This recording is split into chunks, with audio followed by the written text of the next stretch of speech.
Fantasy Relink arrives today in early access, and many have continued to ask if this game is a gacha game or if the game is live service. Some might not even know what a gacha game is. While the game does have roots in the mobile gaming world, it is a completely standalone RPG. And currently we know very little about the microtransactions, as they have indicated that they will speak on them later. But we can say definitively if the game is a gacha game or not because of the way that the new characters will be arriving. But the way you unlock the characters could lead to opportunities for microtransactions, and while they won't be as problematic as a gacha game, I have my own thoughts about where things could go. I also want to make sure that we properly define what a gacha game is to clear up why people may think this game might be one. Lately, any game that comes out in this art style draws suspicion because of the popularity of Genshin Impact, but that doesn't mean that every game will utilize gacha mechanics. I plan to dive into the game today and check it out, maybe even try out co-op with my wife. I also want to talk about how this game seems to have ongoing plans for content while saying, hey, we are not a live service game, which is actually interesting because it seems people don't want to talk about being a live service game any longer, as more and more players are saying they don't like them. So I put all the good information right here at the beginning of the video. That way you don't have to go looking for it. It's a longer video because it is a live stream, but I sort of open the video with a monologue. And if you like this kind of content, make sure you hit subscribe and the bell button so you don't miss out on my live shows. Is Granblue Fantasy Relink a gacha game? Is it a live service game? Well, to put it quite simply, no, it's not a gacha game, but it does have things in it that seem like it's leaning into a live service or an ongoing format, even though they have said this is not a live service game. So why would we make a video answering such simple questions if they've said it's not a live service game and if it is not a gacha game? Well, it's the question that's getting asked more and more of games that resemble even slightly the art style of Genshin Impact. And Granblue Fantasy Relink hasn't said much about their microtransactions, so there is some potential things that could be implemented down the road that could be problematic or frustrating to the players, because I included this game in a list of live service games the other day, and many pushed back and said, hey, it's not a live service game, right? And it isn't. There's nothing traditional live service about it, but it does seem to aim to support it with ongoing content additions, even in just the first and second month after the game comes out. Even though you can also play it offline, there does seem to be some sort of plan to support it ongoing. I continue to think that ongoing games are going to have to get creative about how they format and how they deliver content. So I think the idea of a live service game is actually going to evolve and change over time. So first I want to start by defining what a gacha game is. I also want to examine why this is becoming a growing concern, and to be clear, we will show why, as it stands right now, Granblue Fantasy Relink is not a gacha game. From what I can tell, the demo was very popular, and you can buy this game fairly confident that you will get a complete game at launch, and it looks to receive very strong review scores if the demo is any indication. Secondly, I want to look at reactions to the game. Everyone that played the demo seemed to really enjoy it, and it's kicking off with a very, very full February, and it gets to sort of jump the line. It's the 1st of February is basically when its official release date is, but you can jump in with early access, which is what I'm going to do. So if you're on the fence, you may want to wait. Not because the game might not be good, but with the monsoon of games coming, you're going to want to make sure that this game is your cup of tea. Try out that demo first. Lastly, I'm going to tell you what I think. I'm always a bit hesitant when a company won't outline the clear plan for microtransactions. That could be because they don't really plan to do much, or it could be because they don't want their plans to be heavily scrutinized. It sort of reminds me of Blue Protocol. Yes, that's an MMO, so it's very different, but the avoidance of direct answers to questions about microtransactions, well, it feels a little familiar. So up first, what is a gacha game? I pulled this from Wikipedia, so if you're not sure, it's not spelled gacha like haha I gotcha. It's actually spelled, if you look at the thumbnail or the description of this video, it's spelled G-A-C-H-A, gotcha. And according to Wikipedia, it is a video game that implements the gacha or toy vending machine mechanic. That's kind of where the origin is. Similar to loot boxes, gacha games entice players to spend in-game currency to receive a random in-game item. Some in-game currency generally can be gained through gameplay, and some by purchasing it from the game publisher using real-world funds. Now, at first, it might seem like that's just a standard microtransaction loot box, right? You're just buying something, and you might get something good and you might not. not. But they commonly use other things like the near miss tactic, and this is where they show you how close you came to a highly coveted item, like a slot machine where you're going to pull it and then it looks like you almost won. This tricks the player into trying again, thinking, ooh, I almost had it, I almost won something really, really good.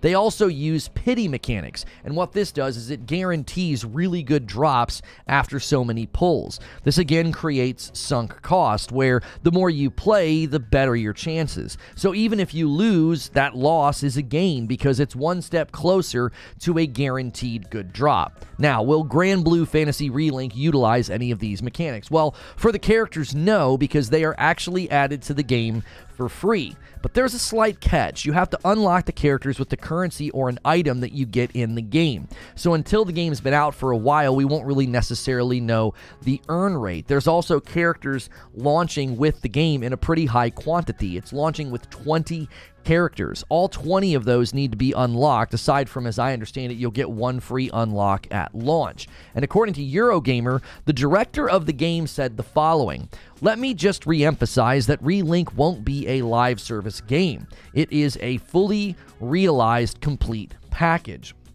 But they are planning on adding a new quest in March and then 2 new characters in April." So I get the pushback. You want to stress, this is a complete package, okay? This isn't some live service game where you're going to get, everything piecemeal. It also seems like they have some level of content ongoing. If you're adding content just 1 month later and then again at the 2-month mark, I think plenty of live service games can exist and be a complete package at launch and still add things ongoing, okay? I'm not saying this is a live service game. I'm saying I think we need to broaden our definition of live service game. There was another interview, might have been the same interview, where he essentially said it's not a live service game with respect to dailies and weeklies. So he was specifically pushing back against a certain type of game. He's like, our game is not like that, okay? It's a complete game at launch. He said there's no sort of punishment or, you're not going to feel like you're missing out if you take a break from the game. Now, I do know there are certain types of live service games like that, but there have been games with ongoing content models that are complete at launch and don't do any of those things either, okay? Not to fearmonger, but a very easy tactic to drive microtransactions would be you could choke the earn rate of the items or the currency to unlock the characters. You could make the new characters really, really good. You could introduce a new currency or a new item that you have to get in order to unlock the new characters. These are all things that they could easily implement, right? Now, I'm not saying they're going to implement these things, right? I'm not saying that. What I'm saying is they could. Okay. After this, you could then sell that in-game currency and you'd have lots of people with tons of sunk costs in the game.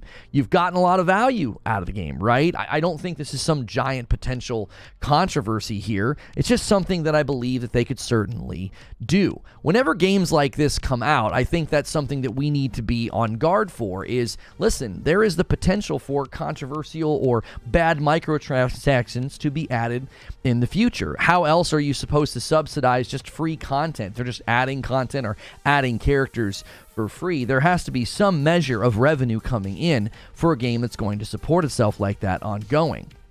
How else would they do it? I'm not really sure. Would the DLC cost money? Is there going to be cosmetics? I think cosmetics are one of the best ways to subsidize your content because they're completely optional. If that's all they end up doing and then they just add free content or they add free characters, I actually have zero issue with that. Again, this is just something to be on the lookout for. So what are the reactions to this game? Well, for starters, the reaction to the demo was so positive, it actually put the game on my radar. I saw lots of people saying, listen, I'm jumping in day one. Now, this just shows the power of a demo or a game trial. I remember having a very similar experience with the Final Fantasy 16 demo. I wasn't sure if the game was going to be my cup of tea, and everyone was singing its praises, so I tried it out. It ended up being one of my favorite games last year. Now, I am still waiting on that performance mode patch, but it proves the point, right? Demos and game trials work. Another thing I'm seeing, which I think I'm definitely resonating with, is people are saying, it looks good, but this one's going to go in my backlog. One of the people who said this said that they would be busy with Tekken 8, Helldivers 2, and Final Fantasy VII Rebirth. Not to mention that Kill the Justice League and Foam Stars also drop in the first week in February. Even if you're not interested in all or any of those games, it's a very, very full week, the first week of February, and really, honestly, it's a full month in general. Now, I did see some of this feedback on Twitter as well as Reddit, and people said, it looks good, but it feels repetitive. Now, the post on Reddit went on to say it feels more like a live service game than a traditional JRPG. Not everybody's going to agree with this, but the basis for what they were saying was they were doing the exact same type of thing over and over again. They recounted 2 missions where there were some goblins and some hostages, and they said that it largely felt one-to-one, like nothing had really changed, and they said it sort of felt like those very throwaway things that you do in a live service game where you're like, gather flowers, okay, now gather rocks. I'm not saying that's in this game, but those are things that you're familiar with in games like that. Now, I personally don't have a problem when you have similar mission design.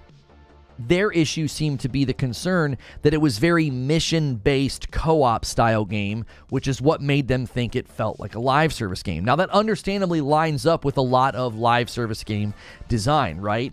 You sort of play through the game, you grab a mission, you grab some buddies, you go do it, and then you keep doing that over and over again. Now, they've said that the main story will take about 20 hours, but it will take hundreds of hours for completionists. One person said that it was a Gacha spin-off, but it wasn't actually a Gacha game. They pointed to 2 other games and said there were 2 attempts at making paid Gacha console spin-offs, Azure Lane Crosswave and 7 Nights Time Wanderer, and both of them were terrible, according to this person.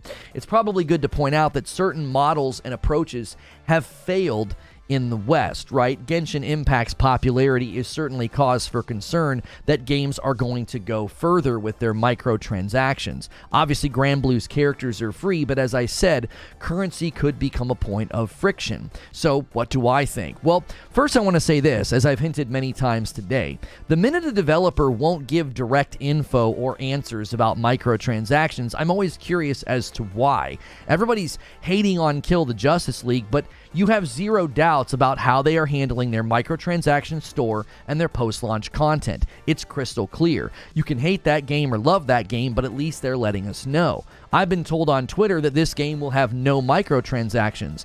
I can't find proof of that anywhere, and the various editions that you can choose from on the PlayStation 5, listen to the following items that you get with the Special Edition. You get a False Sword of the Apocalypse, Color Pack 2, Color Pack 3, Starter Item Pack, and Granblue Fantasy Special Item Set Relink Pack. Now, those all sound like items that can be sold in a microtransaction store, and the Starter Item Pack comes with 50 Glitter Stones, 500 MSP, and 50 Fortitude Crystals.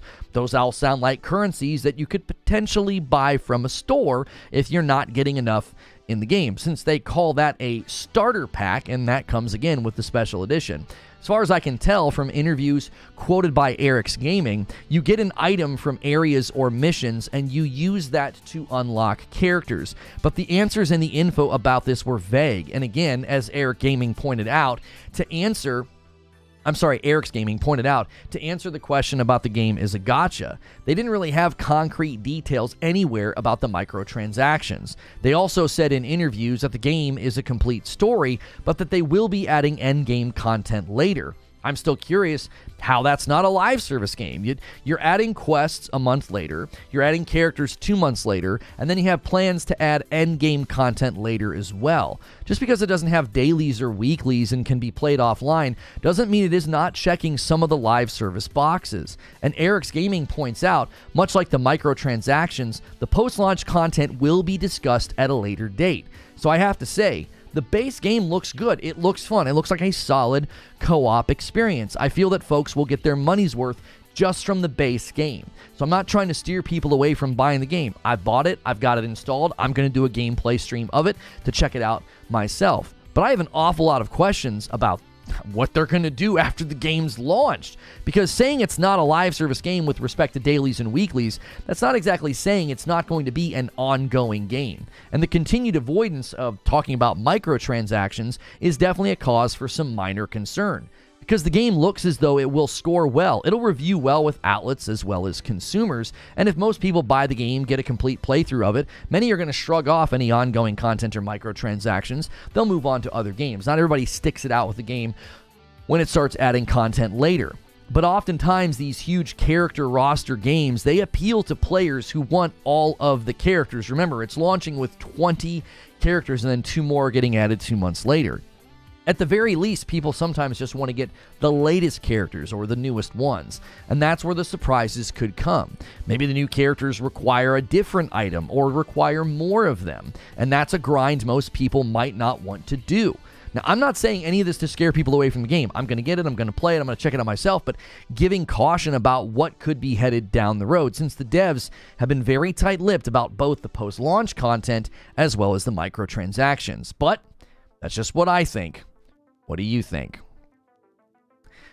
So let me give you my closing thoughts and conclusions on this one. Gacha games or games with controversial microtransactions will likely become more common. With the popularity of mobile games and the line between traditional gaming and mobile gaming, it's starting to blur. I think we're bound to see more. So it makes sense that when games show up and they look a little bit like Granblue, they look a little bit like Genshin Impact, everybody's going to suspect something else is going on. And currently, we don't have anything to concretely criticize, but the jury is out on the microtransactions as they haven't given us enough detail to know.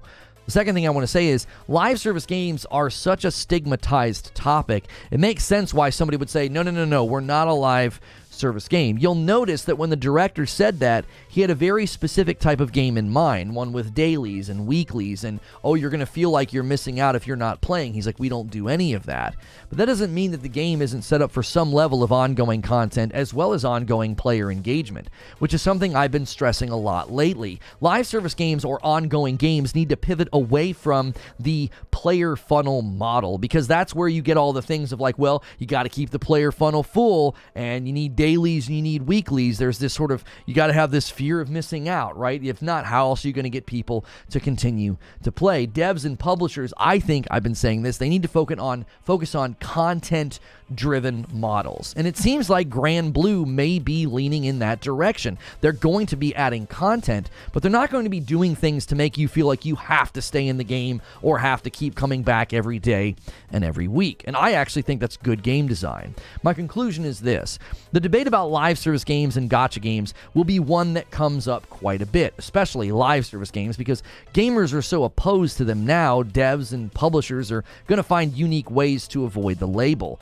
No, this isn't a live service game. No, we just plan to add content over time to entice players to come back just 1 month and 2 months after launch. We also have plans to add endgame content. Like, that all sounds like a live service game. I think live service has become difficult to define because game development itself is changing. Single-player games with massive worlds and content added for years have shown up like Assassin's Creed Valhalla. Games like No Man's Sky has been doing 7+ years of free updates, and now they do expeditions that are basically like seasons, and all you have to do is buy the base game. Kill the Justice League is just going to be like, hey, we are a live service game, and all of our post-launch playable content is free. So I don't think it's a stretch to look at a game with planned DLC, adding characters, adding endgame content, all of that's after the launch, and thinking, well, this could at least be labeled an ongoing game. Even if the vanilla story and the experience is complete at launch, that doesn't stop the game from expanding or getting more content. Anything to get you to come back, right? Come back and spend money. It seems like more and more games are considering, how can we get people to do that? How can we get somebody to come back months later and spend more money and more time in our game? But those are just my thoughts. Now it's time to hear your thoughts. So there you have it. Granblue Fantasy Relink, it's not a gacha game. It's got elements of what I consider to be like a live service ongoing game, and yet they're like, no, it's not a live service game because it's a complete game at launch. You can play it offline. But I just think we need to be more flexible with what a live service game is, because I think live service games could start to be, I think, better than they've been by adopting content models that aren't doing all of the FOMO, fear of missing out, or your dailies, your weeklies. Like, you got to get people to log in, you got to get people to do stuff. Yeah, I think that those are all great ways for games to evolve. And I'm not trying to like be controversial or clickbaity. I saw a lot of people asking this question.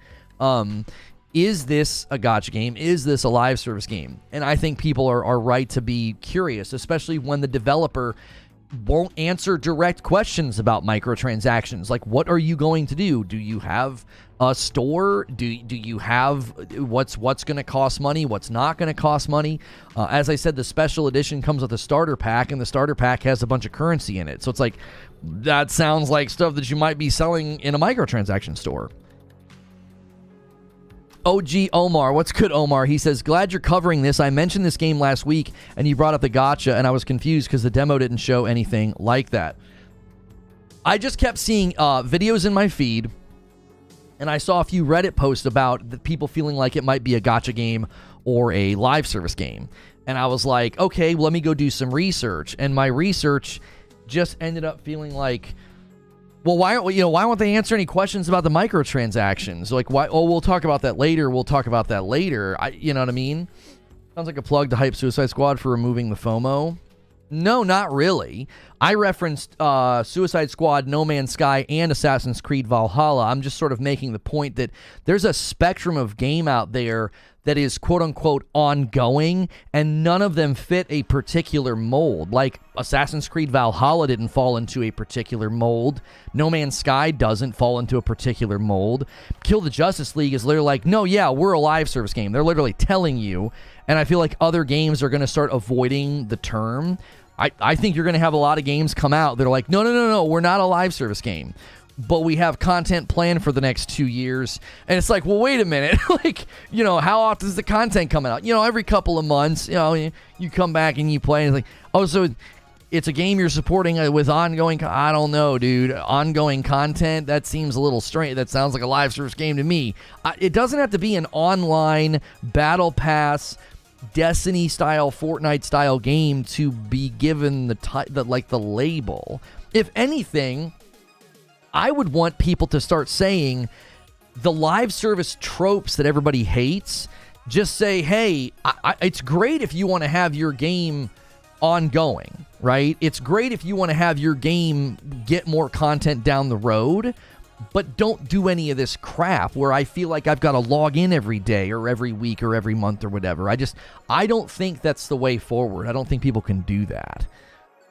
There's nothing suspect about it at all. We got free content for Final Fantasy 16 and no one batted an eye.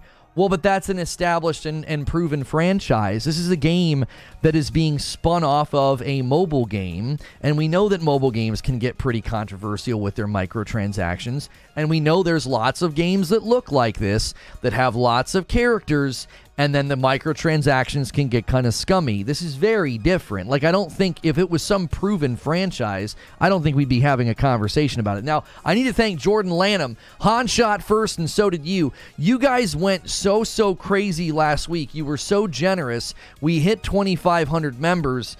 And then we learned that none of you like fighting games, so Fight Night turned into Fall Guys Night. We had an absolute blast. Hopefully you guys were there.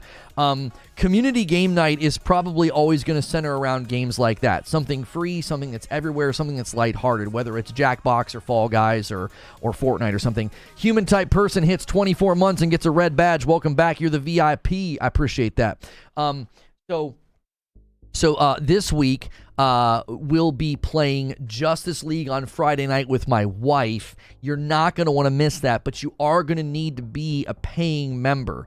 There are going to be sometimes streams on Friday nights where Madam is here with me. She was with me Friday night. We just put a little emoji in front of her, and it was kind of fun. It was kind of cute. But we do want to reserve when she's on cam, and it's a little bit more personal that, I'm letting you kind of see my family. That is going to be something that we reserve for paying members only. So if you're gifted, you can bump up if you really thought Friday night was a blast. That's why we do that. We let you kind of sample the content before paying. Like, we pay for your membership, whether it's me or somebody over here, and then you get to sample the Discord, the content, and if you want to commit, you can.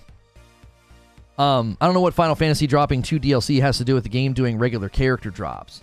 Yeah, again, it's very different. Yeah, where's Diaper? I love the fact that he got nicknamed Diaper. That was so fun, dude. Friday night was a blast, man. Madam really brings, I think, good commentary. I tend to forget that most people don't do research on games like we do. Suikoden 100 plus characters day one. It doesn't matter if it's an established franchise. It does the same thing as those games. It can be the same. But it's not doing the same thing because it's a character game. Well, not a character game. It's a game where there's lots of characters. Like, the game literally launches with 20 characters. They're adding 2 more characters like 2 months later. You don't think that's one of those... that doesn't trigger a single alarm in your brain to be like, well, how are they going to subsidize that? You're just going to add content? They're not just adding DLC, by the way. They're going to add a quest in March. They're adding 2 new characters in April, and they have plans to add endgame content. Okay? That sounds to me like they have an ongoing content plan, which immediately you have to ask the question, how's that being paid for? You just giving content away for free? No, there's got to be some level of spending from the consumer, right? There's got to be some level of spending from the consumer. How else are you going to subsidize all this stuff? What's the gameplay for this loop? People have described it as like a JRPG, kind of like a Monster Hunter, kind of like a, co-op action RPG game. It kind of pulled from a lot of different types. It actually looks really fun. It does. It's definitely in the JRPG vein of big giant mon. Everybody's hitting it. Numbers are pouring out of it. It kind of falls in that vein. So I'm not sure if my wife and I will enjoy it, but we're gonna take a crack at it tonight and see what we think. There's a difference between a one-off or 2 DLC and constant character packs and quests, says Mr. Anderson. Right. Sneaky Wolf with another gifted member. Thank you so much. And it goes to Gemini Jack. I appreciate that. When you guys get a gifted member, every 25, I give 5. I gifted a ton of members on Friday because you guys were so generous. Hang on one second. I mean, we could flip it on another game. They're adding new characters every season, new quests, areas, missions, etc. How do they plan to subsidize? They plan to subsidize with cosmetics. Granblue could be the exact same thing, but they haven't said. Like, the question gets asked of one game and we get an answer. We get an answer. How are you doing that? How are you just giving away all the post-launch content for free? Oh, there'll be optional cosmetics all the time. Every time they do an update, there'll probably be a bunch of new optional cosmetics for you to buy. Okay.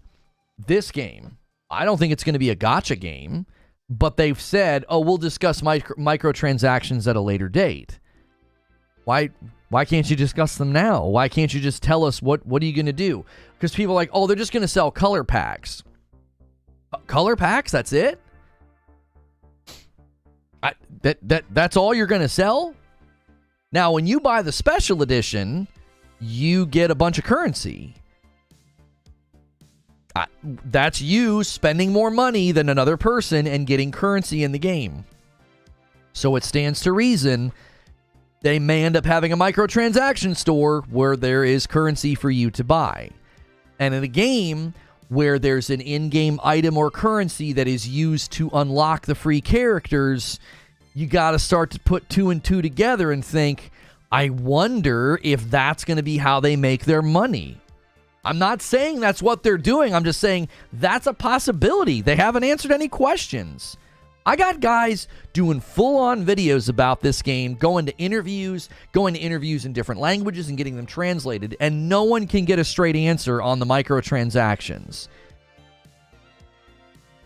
If all they're selling are color packs and skins, just say that. There's nothing wrong with that. No one's going to bat an eye at that. That's so commonplace and pedestrian now. Like, no one's going to say, oh my gosh, they're selling skins in color. Like, that's so common. If that's your answer, then I feel like you would just say that, wouldn't you? Or maybe they don't want to distract from the fact that maybe they were told by the marketing team, just stress that it's a complete game at launch. Just stress that. Don't talk about microtransactions. Don't talk about anything else. Maybe that's why they won't talk about it. Maybe it's just, again, they just really want to stress this is not a gacha game. This is not a live service game. It's a complete game at launch. 3 years and 3 days. Woo woo. Welcome back, Matt. Thank you so much, Matt. Where do you get that? Where did you see that you get currency? I went to the PlayStation Store, and I saw the different versions you could order, and the version that's called the Special Edition comes with 3 different currency types. I don't know what you do with those currencies. I don't know. All the videos I went and found, nobody went. Now, maybe Fextra Life did. I didn't get a chance to watch Fextra Life's video. We had that in the beginning just so I could have some gameplay up. But Eric's Gaming was like, there's an item in the game that you get that you unlock a character with. And it's like, okay, so you go to a new area to do that? Does it limit how often you can get that item? I don't know. It doesn't tell you. There's 0 microtransactions in the game. You get extra characters by playing the game. Their problem solved. So are they going to charge for anything then when they add DLC? When they add new characters? They're not going to charge for anything? When they add endgame content? Like, are they going to charge for the DLC? I mean, that answers that question. If they're like, well, no, we don't do a micro store. I mean, they literally said they're going to talk about microtransactions at a later date. Doesn't that mean there will be some? It's like there's got to be some measure. They got to sell something. Those currencies are farmable in the game. Playing original character is a hit or miss, but I will see. I don't even keep track of how long I've been here because Lona stuck with me as long as the channel exists. I mean, I think sometimes if you just click the member thing, I wish it would show you how long you were subbed. That'd be cool too. Maybe they add content hoping it sells more copies. They said it wasn't a live service game. Well, when they said it wasn't a live service game, he said it's not a live service game with respect to dailies, weeklies, and like if you don't play, you're going to be missing out. But I think we want to maybe just start using the term ongoing game because they have plans for a quest a month after it launches, new characters 2 months after it launches, and they've indicated in interviews they want to add endgame content later as well. That all sounds like an ongoing game. That sounds like a live service game to me. There's nothing wrong with saying that. I'm not bashing it. I'm saying your game's complete at launch. Great, cool, awesome. That doesn't mean that it's ending. Assassin's Creed Valhalla was complete at launch. They added content to that game for years. They treated it like a live service ongoing game. I don't think there's like a rigid definition of like what a live service game is. I think people literally think live service is any game that's sort of like Destiny with a battle pass. And it's like if it doesn't have that, you're like, well, that's not a live service game. It's like I think there's a lot of different types of ongoing games that would fall underneath that category. Assassin's Creed Valhalla, No Man's Sky, they do expeditions, which are basically like seasons, and they've done free updates for 7 years, and you just have to buy the base game. That's a really unique model of an ongoing game. Yo, Zubair with 35 months and a VIP says, I got a thing too. Everybody's renewing their memberships as well as gifted memberships. I need to give you guys an incentive for this Friday night. I don't even know what we could do because it's going to be me and Madam playing Justice League. Baldur's Gate 3 added endgame content even for free.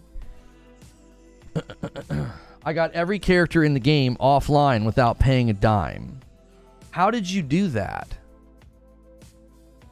How did you get every character without paying any money? Are you saying that all the characters are there, or did you already unlock all of them? How long has the early access even been open? Since like what, midnight? It was like 10 hours ago. We've had games that were offline. They had DLCs down the road. Right, but I think the hesitancy to call it a live service game is because people think I'm saying something that I'm not. A gifted member from Patrick, thank you. If you have a game with an ongoing content model, how about another fight night? No, we won't be doing that ever again. It didn't work. You get an item for farming quests. So you've already gotten the 20... you need 20 of those, right? Because there's 20 characters. Well, no, you probably needed 19 because I think they give you a free one at launch. So you've already gotten 19 of that item. You use that item, you get any character you want. You pick the one that you want. So you were able to, in the matter of hours or days that this thing broke street date, you've already been able to do that.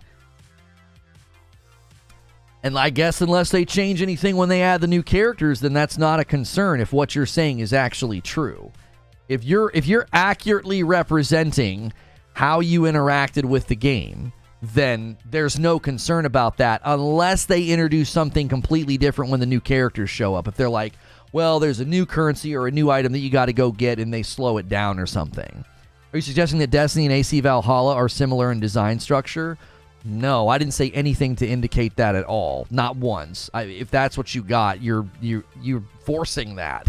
You are forcing that. Like I said that if you're going to create a game and then support it ongoing for years, I think it's fair to have a broad definition of live service games where we say Assassin's Creed Valhalla was essentially a live service game. They treated it like one, even though it was single player, offline, and it was a complete game at launch. No Man's Sky has been getting updates for 7 years, and not only that, they do expeditions now, which are extremely similar to seasons in Diablo.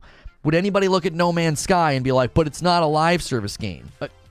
You don't have to spend a dime in that game. There's all kinds of different ways of treating a game. DLC and patches aren't live service to me. That's totally fine, but when the developers themselves of AC Valhalla basically indicated, like, there were numerous blogs and articles written about this to be like, this is basically, they're treating this like a live service game. You know, I think when someone's going to treat their game in that way, this is what I think has happened. Machiavelli was 7 months. Warframe's best game with the amount of free DLCs and expansions you get. Yeah, that's another live service game as well. And thank you, Patrick Q, for gifting a member. I didn't shout that out loud enough. This is what I think's happened with the term live service game. I think we've established that we don't like it. And when we say that, we're thinking of a very particular type of game. We're like, any game that does this is bad. And when I'm like, this game kind of feels like a live service game, people are like, no, it's not. No, it's not. And I'm like, I'm not saying anything's bad. I'm saying that's an ongoing content model.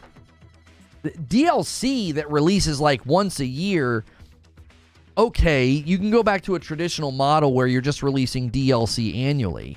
But they were doing events in Assassin's Creed Valhalla. They weren't just doing DLC and patches.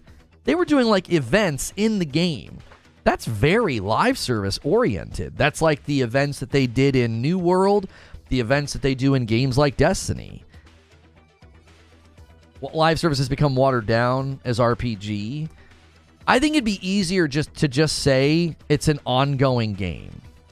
It's an ongoing game. The point of the game is not buy it and then complete it, and then that's the end of it. It's like they're constantly doing things in the game itself. They're like, here's some characters, here's some quests, here's some endgame content.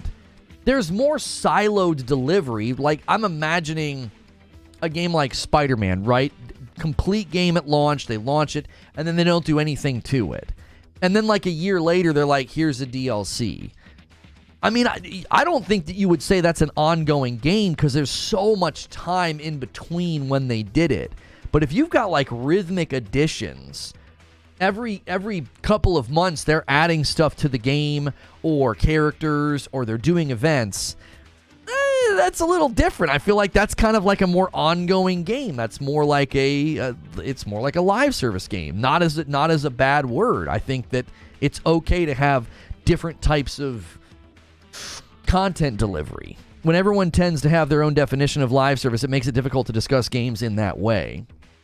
Right, and I think that's the problem, is gaming as we know it is evolving, so it gets really difficult. Like, I had a guy get up my nose in my comments about multi-platform, because I said that Helldivers 2 isn't really multi-platform. Like, it's technically multi-platform, but when we have said multi-platform for the last 10 years, we have meant it's not exclusive to this console, it's a multi-plat.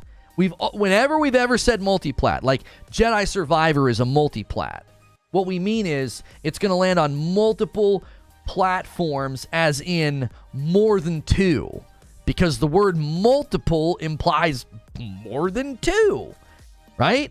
If I say he's been in multiple accidents and you're like, oh wow, how many? And I'm like, oh, he's been in 2, you'd be like, what? I'd say, oh, he's been in a couple of accidents. He's been in a few. We've always said multi-plat. That's always how we've understood it. Well, now we're in this weird world where I guess no Xbox title is an exclusive then, because it's always a multi-plat. It always lands on Xbox and PC. Well, that just gets confusing. It's like, what are we saying? What if there's no more... If any game that lands on a console and PC is a quote-unquote multi-plat, that just gets super confusing because that means Helldivers 2 is a multi-plat, but so is Jedi Survivor.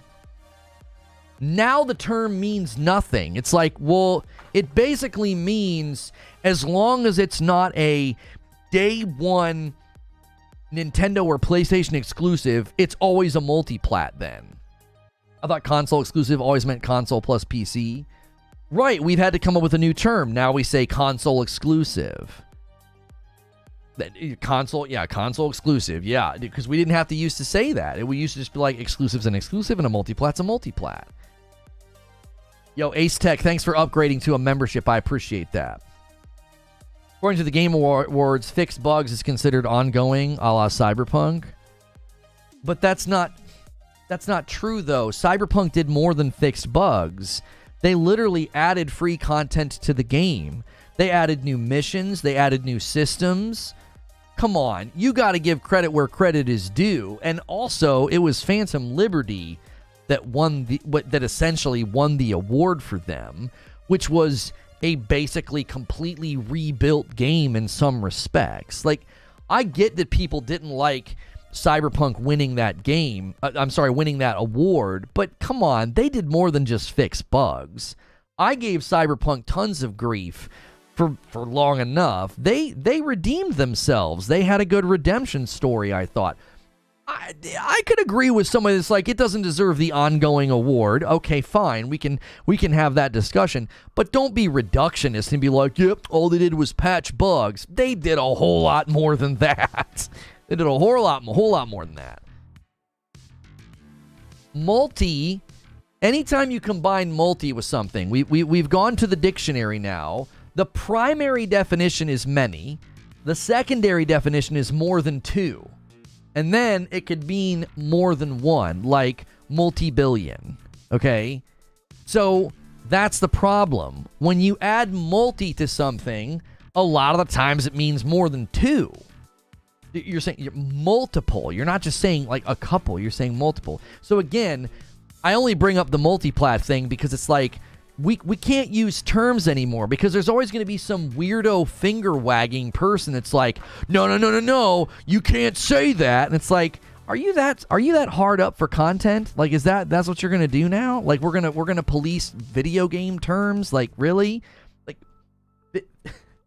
video games are evolving so fast that the terms we used a couple of years ago, now they feel different.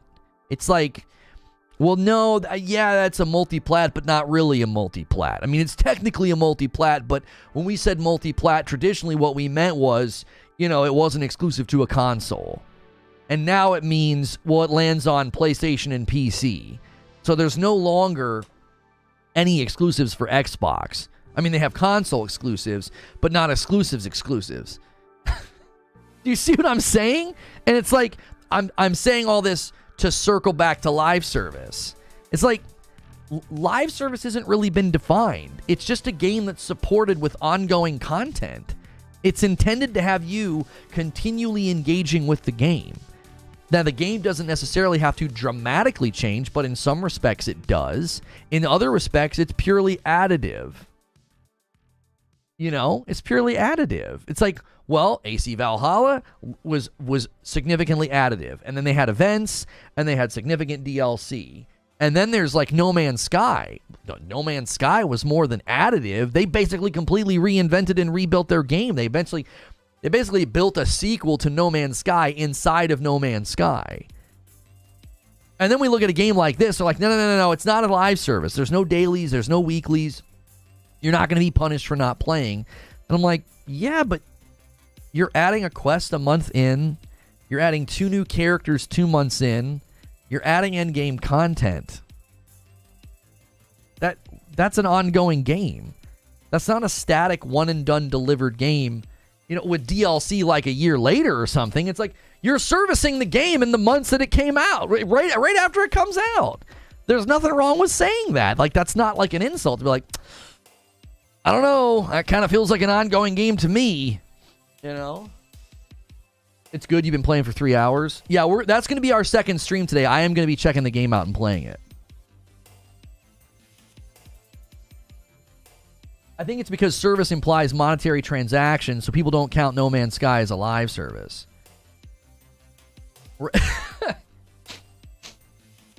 Which is crazy to me because No Man's Sky has expeditions that run on a schedule like Seasons in Diablo do. They've done free update after free update after free update. I mean, I don't know. We should create our new terms and start using them. I think we should just start saying ongoing game. It's an ongoing game. That's not the same as just DLC, okay? DLC is like, oh yeah, hey, a year later, here's an example. Horizon Forbidden West added Burning Shores, and we all know that's basically the end, right? That's it. It was like, here's Horizon Forbidden West, and then a while later, they added Burning Shores. God of War Ragnarok, and then a while later, they're like, here's this free update called Valhalla. That's not ongoing. That's more like traditional piecemeal or traditional content ad. But ongoing is, hey, our game is out. Cool. And in 2 months, this is happening. And in a month, this is happening. That's an ongoing game. That's fine to say that. That's setting an expectation, is it not? What kind of game is it? Well, it's a JRPG. You can play with other people. You can play offline. Got all these quests. And it has ongoing game content. Okay. There's nothing controversial about that. There's nothing scandalous. I prefer ongoing over live service. Eugene says, when did battle passes and microtransactions become a requirement to call a game live service? Yeah, or dailies and weeklies, or FOMO. Because it's like, if you don't have that, well, you're not live service. It's like, okay. I bought a PS5 for Demon Souls, so my purchase is still justified. We need a Bloodborne remake. Why are you bringing that up? What's that have to do with what we're talking about? Sequels or DLC as well, that's right. If a game is getting regular updates, heroes, missions, aimed at keeping player engagement, it's live service. That's what I'm saying, Paul. I'm like, that doesn't feel controversial to say. The reason it's controversial is because live service has become a pejorative in the gaming world. People hear live service and they're like, oh, here we go. You know, it's going to be scummy. Oh, there's going to be a battle pass. Oh, there's going to be this. There's going to be that. They're going to force that, or they're going to force this.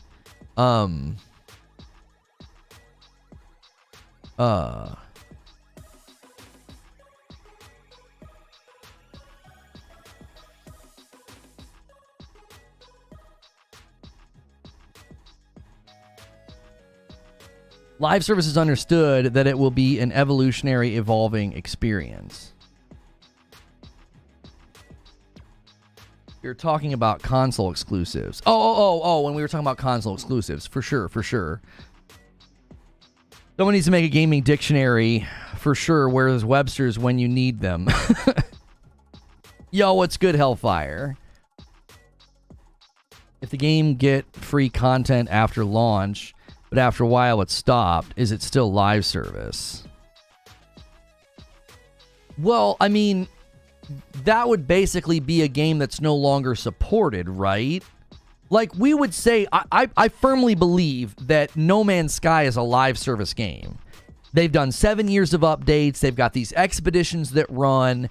It's a wonderful game, right? You can play that game, and it's always changing, always updating. There's kind of like always something happening. But let's imagine that in 2 years, they stop doing stuff with No Man's Sky. They just decide that we're no longer going to be doing anything with that game. They do like one final expedition, and then that's it. Now, that doesn't like retroactively say, well, it was never a live service game. What you would say is, well, it's a live service game that's no longer getting support. It's no longer getting updates. I don't think that's going to happen with No Man's Sky anytime in the future, by the way. But like, you can certainly have a live service game or an ongoing game that just stops getting updates. 8 months from Games for Eternity says, I think the difference between live service and ongoing is that live service is always online while ongoing can be played offline. here's the challenge with that, right? I think I actually agree with that distinction. But then I look at a game like I look at a game like Assassin's Creed Valhalla, and I'm like, they treated it like a live service game, and you can totally play it offline. They had events, they had free updates, they had an ongoing content model. They did all kinds of things within AC Valhalla, but I guess it's fine to call it ongoing. You're still being descriptive. It's like, no, it was an ongoing game. It wasn't just a single-player game with DLC. It was ongoing.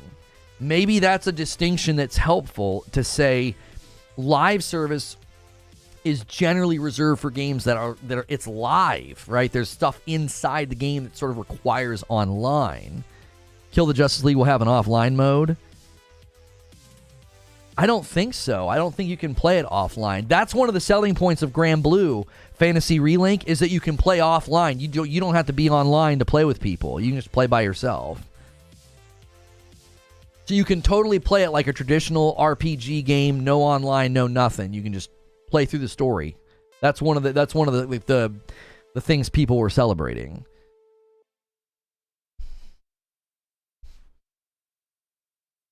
Sony's about to flood the market with live service games.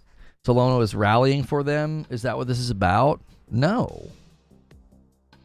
What do you mean Sony is about to market with live service, so I'm rallying for them? I'm saying that there are going to be more and more games. Like, if you think Sony's the only one that's going to be doing this, by the way, before I was sort of like mislabeled as a Sony pony, I told people this a long time ago. If you go back to when we first started this channel, if you go all the way back, one of the first shows we did was about AC Valhalla and how I thought that the future was live service. I thought there's going to be more and more live service games coming because it just makes good sense that when you build like a really, really humongous game, you're going to want to get a lot out of that. You're not just going to like, oh, yeah, it's over, we're done. We just spent 5 years building this massive game.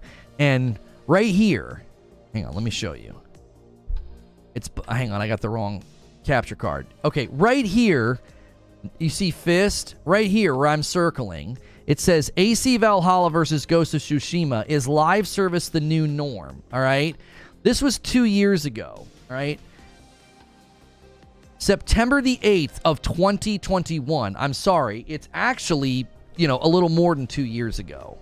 So your insinuation is not only like smarmy and insulting, it's also unfounded.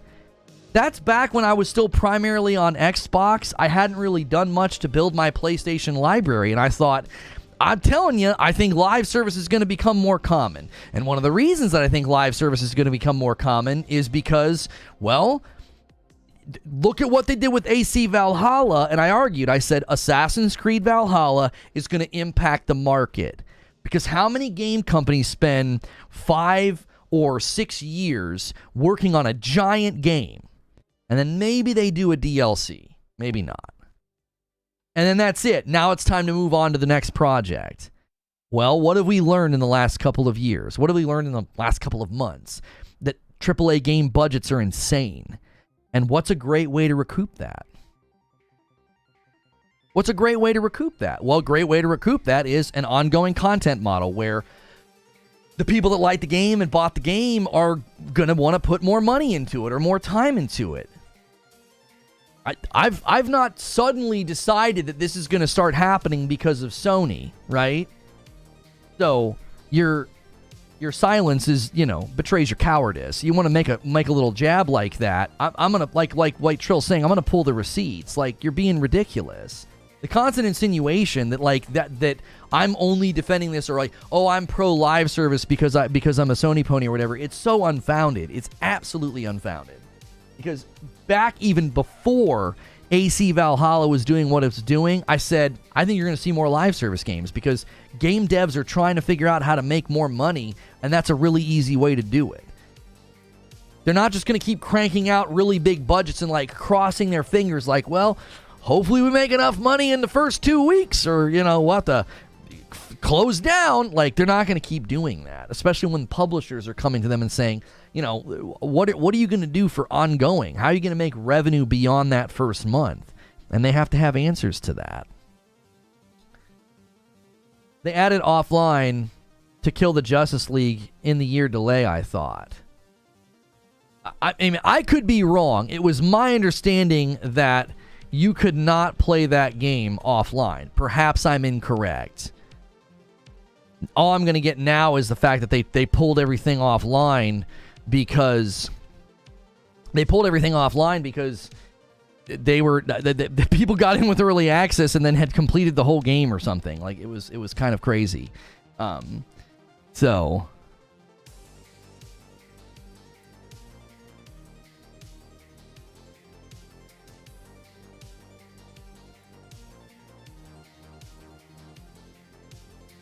an offline story mode will be added post-launch in 2024, giving players the option to experience the main campaign without an internet connection. Oh, so that's okay. So it's not going to launch like that. However, an offline story mode will be added post-launch in 2024. Okay, thank you. There you go. Okay, so we were both right. It's not launching that way. You can't play it that way out of the box. Kill the Justice League is going to require an internet connection. They're going to add an offline mode later.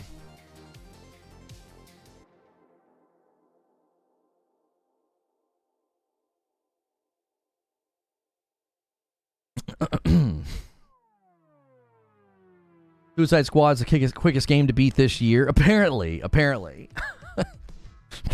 People booted up and apparently had already beaten the game. You know what I'm saying? I mean, I've heard of live service games launching with thin content, but that's pretty thin. Guys, we're about an hour into the stream. Do me a favor and smash the like button. Let's get over 200 likes. Let's get the gifted members going. Let's hit that 25, then I'll give 5. Let's get some more people in here. We will be playing Granblue Fantasy Relink gameplay today. That'll be our second stream. So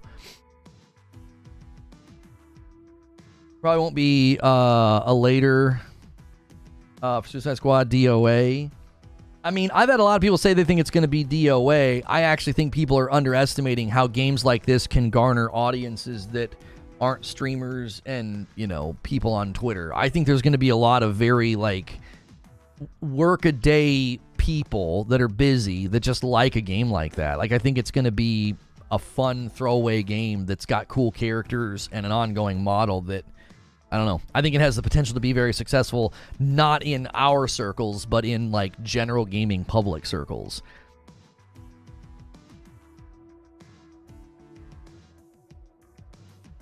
Narwaffle with 19 months. And it's a VIP. He says 19 months, and Rob V says, come on, boys, let's get a single gifted going here. And he gifts a member and takes us to 4. Thank you so much for doing that, Rob V. I hope it's good. I mean, I don't really care if people don't want to play it or don't like it, but being like, you know, it's going to flop or it's going to be DOA. I don't know. I think folks are really rushing that. They've got like 20-something months of content planned. I think people are getting a little ahead of themselves because they're dissatisfied or unhappy or they don't want to play it. It's like, yeah, that's fine. You don't have to. That doesn't mean it's going to be DOA and flop and fail. The issue is, if it's a post-launch thing, then it means it won't be on the disc. I don't think that will satisfy the preservist.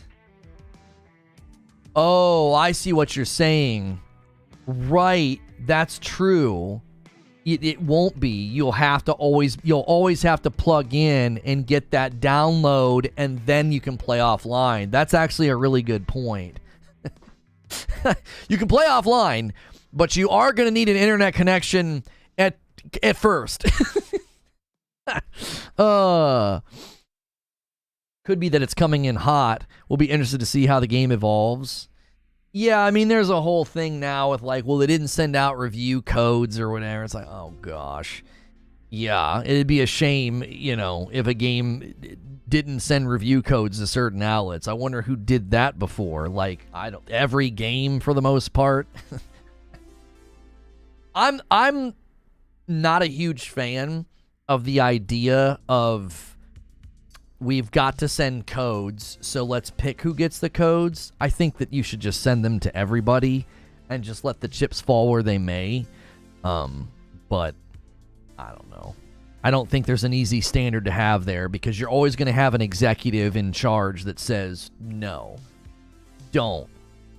If that outlet, said this or that or the third, we're not doing it. You're not going to convince corporate-minded individuals, executive-level individuals, to hand out codes to people who,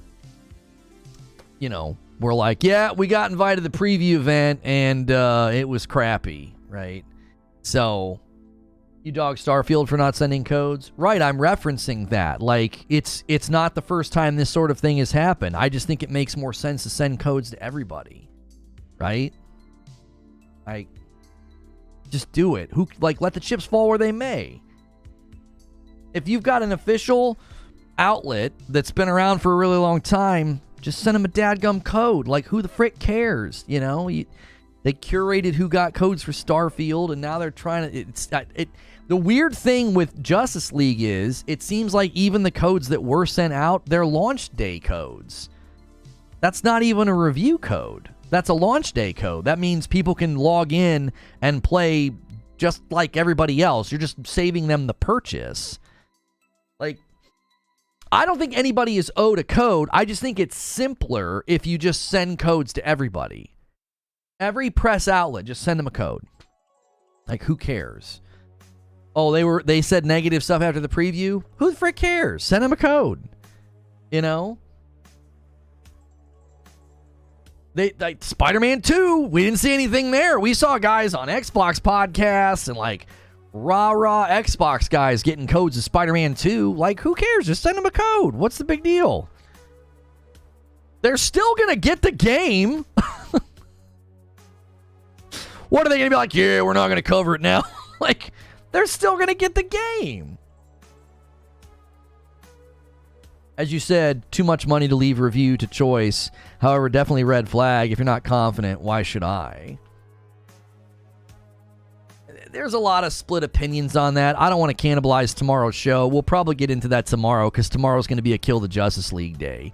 I saw people saying, well, it's totally normal for a live service game to do day one codes instead of review codes. And I'm like, what? I was like, okay, I guess. I just, it makes it look like it makes it look like you're kind of worried, people aren't going to be very nice. And they're not. That game's not going to score well. Who are you kidding? I've continued to say it looks fun, and I think it could be commercially successful with the general gaming public. But I think the review outlets, it's going to land in the 70s on Metacritic and OpenCritic. Pretty confident in that. It's going to land in the 70s. It's not going to score well. That doesn't mean you can't have fun with it. It doesn't mean I'm not going to like it. It just means that's where it's probably going to land. So, Division had open betas.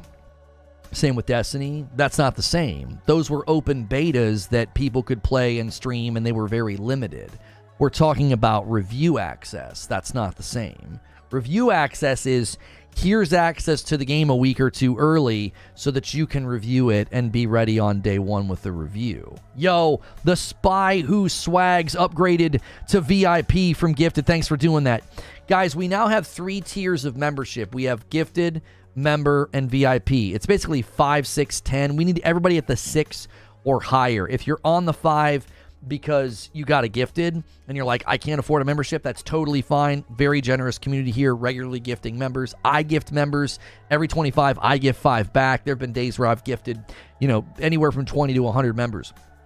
So you guys can keep that going by either gifting and paying forward or upgrading, or just be here. Hit the like button, chat, be a part of what we're doing, and you're more likely to get a gifted member, which we got to hit 200 likes. Guys, take a second to make sure YouTube's not being squirrely with your likes. We should have hit 200 by now, and I think it's been doing that on our premieres too. It's the like count's acting funky. Make sure it saved your like.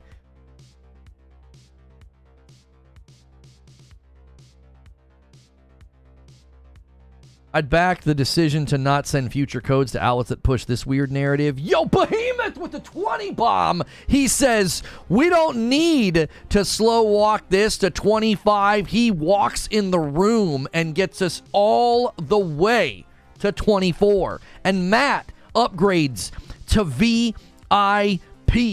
You love to see it. Thank you so much, Behemoth. If you guys just got gifted a member from Behemoth, be sure to say thank you. If you're like, hey, I can afford my own membership, be sure to upgrade to the $6 tier so you get into all the extra content. Like this Friday night, my wife and I will be playing Kill the Justice League, and we'll have her on cam. That is reserved for paying members only, so gifted, you'll want to upgrade. We did a ton of streams this month for everybody, and Behemoth walks it all the way to 25 on his own. He puts a cherry on top with a single. Thank you so much, Behemoth. I now owe you guys 5.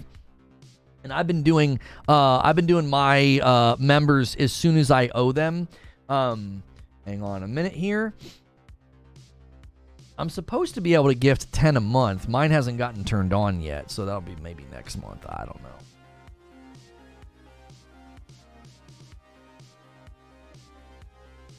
There we go. Hang on a minute.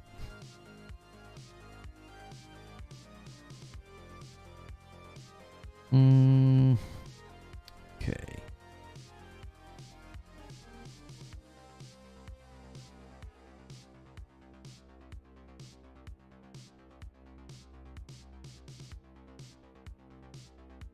Why can't I spell this word? There we go. Thanks a lot, man, for the amazing content. Thank you, Behemoth. Lono in chat, I have arrived. What's good? How are you doing? Welcome on in, Blue Accent. And 5 from Quintar. He says, come on. He's tempting another 20 bomb. He sets it up to be 30 out of 50. That's Agents of Chaos. Thank you so much for doing that, Quintar. You're the man. Quintar and Mash and Behemoth. Some of you guys have been so generous lately with the gifteds. It's crazy. We should do an incentive for Friday night. If Madam and I are going to play Kill the Justice League, what would be a good incentive? What's something that you guys could make me do that night in particular that would be fun for all the members? We got to think of something fun. You know, we hit 2,500, so we should set a goal for like 2,750. We just got to think of something funny. Yo, what's good, Feed? I see you in the chat. A good litmus test for Gacha games, is it available in Belgium or Holland? Yeah, for those of you that are curious, we opened the show by saying that no, Granblue Fantasy Relink is not a Gacha game. It does feel low-level live service, right? It feels... we've come up with what I think is helpful delineation between... It's more of an ongoing game than a live service game. Live service games tend to be more like driven by an online funnel and people playing and you staying online. And this game can be played offline. They do have ongoing content. Harley Quinn cosplay, obviously. You know what? I have a full bodysuit Deadpool outfit. Maybe in the spirit of playing as the bad guy, I would have to play and wear that for Friday night. It's like, I'm not kidding you, it's a freaking Deadpool onesie. You guys hit 2,750 and I'll wear the Deadpool onesie this Friday night for the Kill the Justice League stream. Yo, what's good, Skatinator? How are you? I'm not doing a Harley Quinn cosplay. I don't have enough time to throw that together. But I was cleaning out my closet and getting rid of a bunch of t-shirts. And I was like, look at that, a Deadpool onesie. Lona with contacts. I actually don't own contacts. Yo, what's good? Kicking in with Timmy B. How are you? Have Madam paint your face to match your character? No. Sounds good. Yeah, let's do that. You guys are currently in the 2,400s. We slipped a teeny bit over the weekends. No big deal. Deadpool is the good guy? That's right. If you guys can get to 2,750 before Friday, I'll do Friday night in a Deadpool onesie. And that is, again, reserved for the $6 tier and above, because Madam's going to be on cam. Yo, what's good, Ghost in the Garage Gaming? Good to see you, brother. And thank you guys for 200 likes. I appreciate that so much. In about an hour, we're going to be jumping into Granblue Fantasy Relink. We've been kind of debating what, what's a live service game, what's an ongoing game, why is everybody so against these, calling anything live service? Yeah, I'm not going to be talking about the layoffs. We talked about that on Friday, Xbox and PlayStation Disc Media Gamer Man. Yeah, we've already discussed that. I don't want to retread that topic. My guy Lono, let's get this week cracking. Let's do it, Timmy. Let's get it going, dude. Full week. We got Granblue Fantasy Relink today. We got Kill the Justice League. Then next week, we got Foam Stars and Helldivers 2. February's insane. I'm playing a game right now for review that also comes out this month. That one's Banishers. That's coming out this month as well.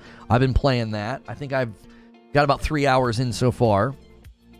And, yeah, a lot going on. Every time Harley says puddin', take a shot. I'm not trying to die. Does she say puddin' a lot in this one? She might not. I don't know. We're not watching Batman the Animated Series, Discord sometimes can't hear him. He probably didn't see it. He doesn't skip anyone on purpose. I'm not trying to skip you, Raven. What'd you say? What'd you say? We just had a big member push. Did you do a renewal or something, Raven? No. Yeah. I'm sorry. I mean, Behemoth might have shoved you saying hi or hey out of the chat. I was also having a back and forth with a couple of people, and once I do that, I get zeroed in. Sorry, Raven. That's my bad. Foam Stars drops on the 6th, I want to say? The 6th. Yeah, Tuesday next week. Batman Superman Hour was so cool. Yeah, probably a state of play this week. We're hearing a lot of rumors, a lot of smoke around that. Apparently Concord gameplay is coming. Yeah, so it wouldn't surprise me if I feel like what they're going to do is they're going to announce the state of play. I think it's going to be on February the 1st, personally, because they're going to want... People are like, well, people already know about Foam Stars, and people already know about Helldivers. They're not going to do that. And I'm like, I don't know, doesn't it make sense to do a state of play right before those come out and reemphasize that they're about to come out? Like, I don't know. I'm not a marketing expert, but that just makes sense to me, You haven't said anything this year, so you can say something and announce stuff, but also be like, hey, and if you want games to play right now, these games are a couple of days away. Okay.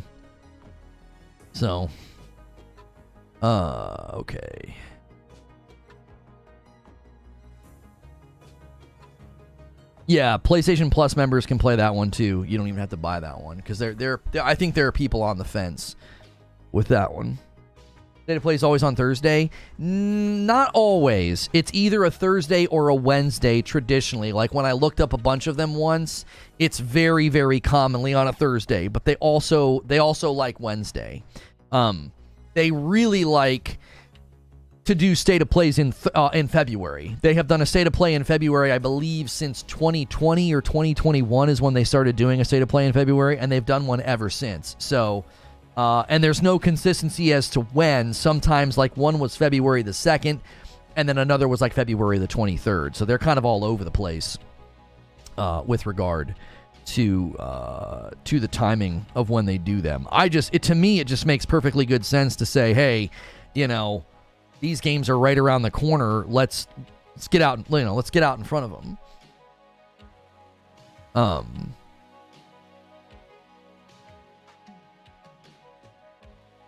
Kojima's teasing something. Yeah, I think he's going to be there from what we're hearing. He's going to be there with Death Stranding 2. NP, good to see you, Raven. Let me look at your channel activity. What'd you come in and say? You said morning, Lono, in chat, and then you said hi, all. Yeah, I'm sorry. I didn't see that. I mean, sometimes it's tough. When we're in the middle of a discussion, sometimes I just don't see the greetings. The only consistency to schedule for State of Play is the inconsistency. They've actually been pretty consistently doing them in February. Like I said, 3 or 4 years in a row. This would be the fourth, maybe fifth year in a row that they've done it. Yo, Keithius with 10 months and a VIP. Welcome back. The average Joe has no idea what's coming until official events. Yeah, like that's why I think you would do one before to talk about, Foam Stars and Helldivers too. That just, again, it just kind of makes sense to my brain, but I could be wrong. They might not want to do that. Again, they might be like, well, no, those are already coming. We've already marketed the heck out of them, so maybe they do, a state of play and don't even mention those, or maybe they do them after. I don't know. Think we get a state of play and a separate one for Final Fantasy VII Rebirth? I don't think so. They do them around the same time every year. Yeah, there's some pretty predictable beats of timing when they do them. It's not that hard to predict a lot of the times. Yo, it's good, Stone Spire. How are you?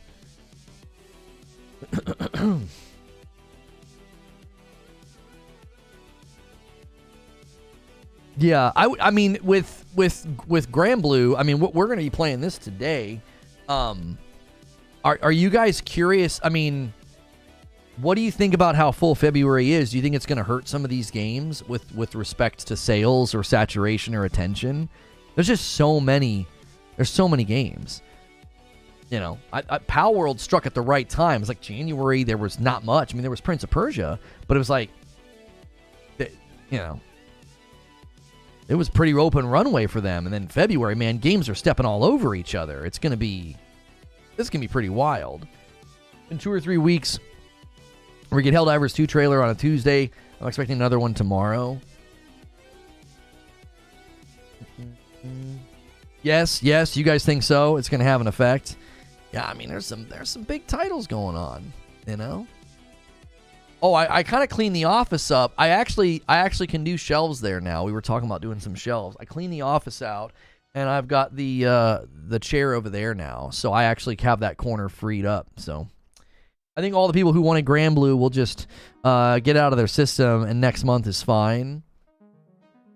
I mean, Granblue, it's grindy. Is it a really grindy game? I heard that the main quest line will only take you about 20 hours. Just this week, you've got Granblue and Kill the Justice League. I'll be honest, I'm probably going to play more Justice League with my wife than Granblue. Now, I'm open to being wrong about that. Her and I may end up falling in love with it, but it just looks like one of those games where I'm like, I get it, this is quality game, but certain games just appeal to me more. I couldn't stop playing the Prince of Persia game. I couldn't stop. I was like, every night I was like, oh, I'm going to do a little bit more. I'm going to clear a little bit more. I'm going to work a little bit more on the map. And I rolled credits on it over the weekend. I did a little tweet. I was like, I give this game a 9 out of 10, dude.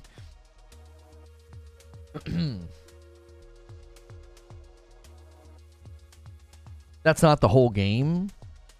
Yeah, I mean, some games are going to have grindy aspects. I don't think that's necessarily a problem. I think it's okay to have some grind, Channeling your inner weeb today. I don't really have an inner weeb. I've never really vibed with, anime shows, movies, games. There's a couple that I've seen and enjoyed. Everybody in high school from my era watched Akira, and then Princess Mononoke was really good. No, Last of Us Part 2 Remastered. I played that first day for 6 or something hours, and I forced myself to beat Prince of Persia. I knew if I would have kept playing Last of Us Remastered, I wouldn't have gone to Prince of Persia. I wouldn't have gone back. I will 100% finish Last of Us Part 2 Remastered. I know that I'll make time for that, but I was like, dude, if I don't keep going right now, I'm that way with the game. You guys might not be that way, but I'm this way with the game. If I've got momentum, especially when there's, combat and mechanics and you're kind of chaining everything together, you have this familiarity momentum with the game, and if you put it down for too long and then you come back, you're like, what the frick was I doing? Where am I? I forget how to do that one thing. Oh, that's right, you can throw... It's like it doesn't hook as well because you kind of have lost your traction with it. So I was like, no, I'm going to keep going with Prince of Persia because I was really enjoying it and I wanted to finish it. I was like, I want to know what happened. It was actually a really, really cool ending to the story. It was really good. So I was glad that I did that. Actually rolled credits on a game in January. My schedule's really limited. I get a lot of grief for not playing enough games, and it's like I'm married with 2 kids, man. I'm on those dad gamer hours.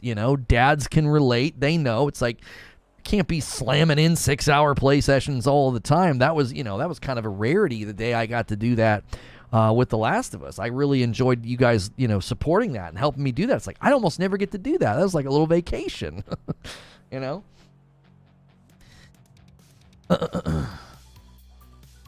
My friend and I barely finished Spider-Man 1 and Miles. There are so many games. It's about to be February's about to be crazy. There's just too many. There's too many. There's probably going to be 10 games this month that I try and I'm like, oh, I really want to finish. And then I'm just going to be like, where's the time? I'm hoping for like a March or an April to be a little bit thinner, to maybe try to grab something from the backlog, but it's really difficult.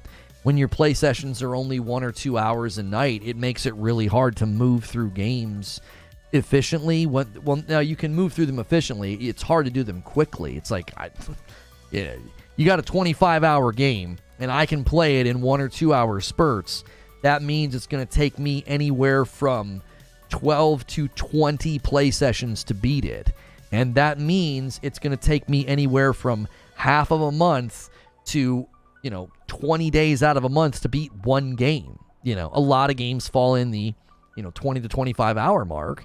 And it's like, that's the best I can do right now, man. That's my schedule. One thing to keep in mind, Granblue plays very differently depending on the character you get, so I wouldn't dismiss it if you don't like the starting characters. Oh, did they not let you just like pick from all of the characters? There's only so many you can pick from at the beginning. I bought my Steam Deck almost entirely off of trying to squeeze in gaming amidst dad hours. Right? You gotta just get you gotta chisel away at everything, dude. You gotta chisel away at every game. You heard Stalker 2 is dropping next month. What? I thought... Didn't they announce that they had to delay it? I thought it was supposed to be first quarter, and then they came out and said no. There's been so many delays, I can't keep them all straight. I thought they came out and said no, it was delayed. To later. Oh, September. Yeah, they delayed it to September. The final release date has been set for September the 5th. Did Lono miss the subs from Behemoth? No, that's why we're sitting at 30. He dropped that 20 bomb. He didn't drop another one, did he? No. Yeah, he dropped that 20 bomb, and then he dropped a single. And then Quintar pushed us to 30. We were thinking maybe one of the big boys would drop a 20 bomb all the way to 50. We currently have an incentive for Friday night. Madam and I will be playing Kill the Justice League, and I will wear a Deadpool onesie if you guys can get us a 2750. So, should be fun. You start with a male or female version of the main story characters. Okay. All right. Well, we'll find out in about 45 minutes. Yeah, thank you guys in chat. September the 5th. Yeah. So, no, Stalker's not dropping next month. They wouldn't have announced a delay. If they were going to surprise us with it, it wouldn't make any sense to announce a delay. That would be odd, unless they're really trying to trick us. And that's it. I don't think marketing plans center around tricking people, Hey, let's trick everybody. That would be kind of odd. I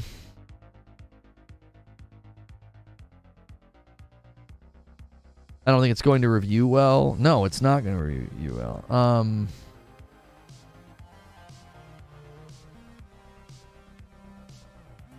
I'm getting DMs about that. Why are you people? I didn't get a review code for Kill the Justice League, and I'm glad I didn't get one, so I can be like, no, I bought it myself. I'm not trying to appease a dev. I upload my gameplay and just somewhere to store footage of me finishing them, but I'm starting to think I might as well stream it because it's quicker, as with my kids' time is limited. Yeah, I mean, even if no one's watching, it just streams it, and then you have a backlog of all your games for sure, and then you don't have to upload anything. If you're just trying to go back and watch your gameplay later, yeah, I think it's not a bad bad idea. What game are you playing later? I'm playing the game later that we're talking about, Granblue Fantasy Relink. Everybody praised the demo so much, I was like, well, let's check that game out. It's a little out of my wheelhouse. And then as I was doing research about it, I was like, I can't get a straight answer on the microtransactions or the ongoing content model. I don't know what's going on here. And so I was like, let's do a show about it. You know?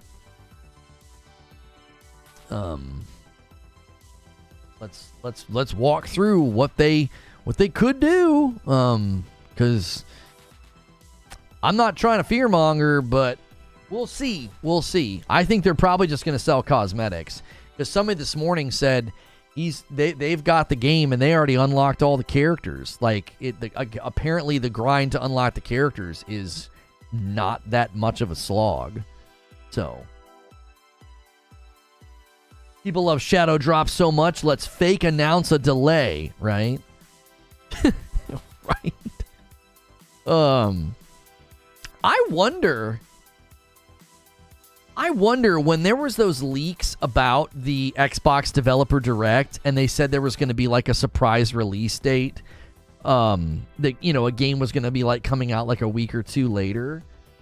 I wonder if they were sketching out that possibly being Stalker because they were aiming at Q1, right? Because Xbox is still was supposed to do a big game at quality every quarter, and they don't have a first party game for first quarter. I wonder if it was supposed to be Stalker, like they were counting on like Stalker, then Hellblade, right? You got something in the summer, and then you got Avowed, and then you got Indiana Jones. That would be like every quarter, because I feel like Indiana Jones is probably going to be fourth quarter holiday, and then Avowed will be third quarter. I wonder if it was Stalker. Because they said last year, yeah, first quarter, and then that's probably what they slated the year to be, and then the devs were like, we need a little bit more time. Year's been pretty good so far between Enshrouded and Palworld and smaller games. PC's been eating. Yeah, I mean, I not even PC. I think everybody's eating, right? Like, Prince of Persia was great. Palworld is being enjoyed, on... have they updated that? Have they updated the most played games page to include Palworld yet? I still don't think they've done it. That is so freaking weird, dude. You know what's even weirder? Right now, when you go to Xbox's most played games page, it's supposed to be the top 50 games, and it's only 49. It's like Palworld's there, but they're not showing it. And when I go to game previews, it's still not showing in game previews. What are they doing? That's so weird. Would you not be flexing that? That's just it's so odd. Really strange. Steam still shows 1.5 million. Oh, I forgot to check. What was their peak over the weekend? I thought they might take down CS:GO over the weekend. It wasn't in my news feed, so I'm assuming they didn't pull it off, right? I thought they might do it. I thought they might hit a crazy number over the weekend. And no. They didn't pass their previous peak was 2.1 on oh no, they did. They hit their newest peak did take place on Saturday. But I thought they might do it. I really did. I felt like they had a lot of momentum going into the weekend.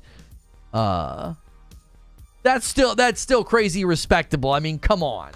They overtook CS:GO. I'm talking about the all-time concurrent number. PUBG is like a 3.1 or something, or a 3.2 million. I honestly thought when they were hitting 2 million in the middle of the week, I thought the United States is only 20% of that. I thought that was going to like build and help over the weekend, like word of mouth was going to spread.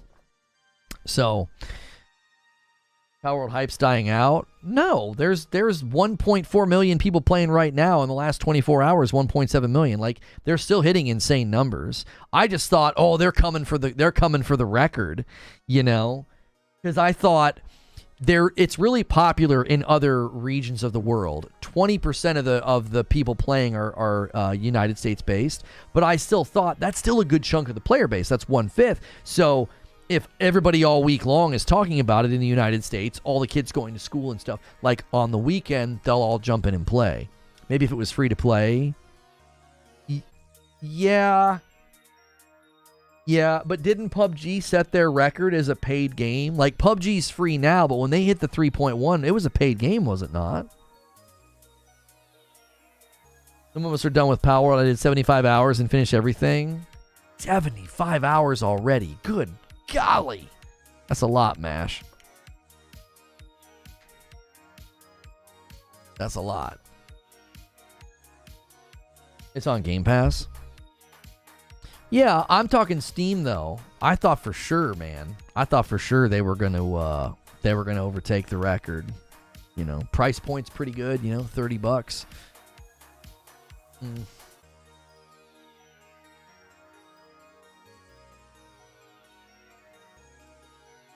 Imagine Palworld outsells next Pokemon game.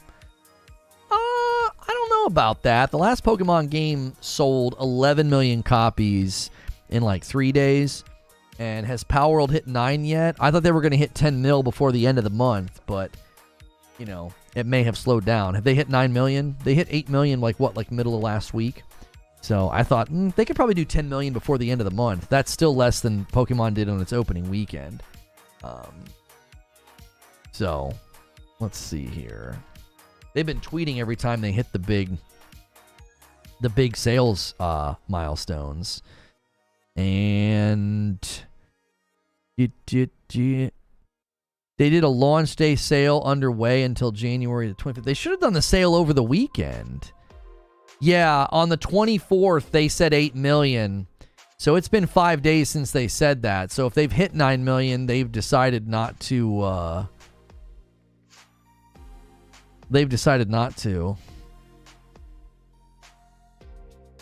I don't think you would not say it. That'd be weird to not say it.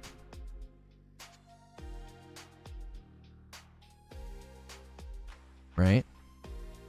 It's not outselling Pokemon. It certainly blew the doors off the year, but I tend to agree with you. I don't know if you can catch Pokemon.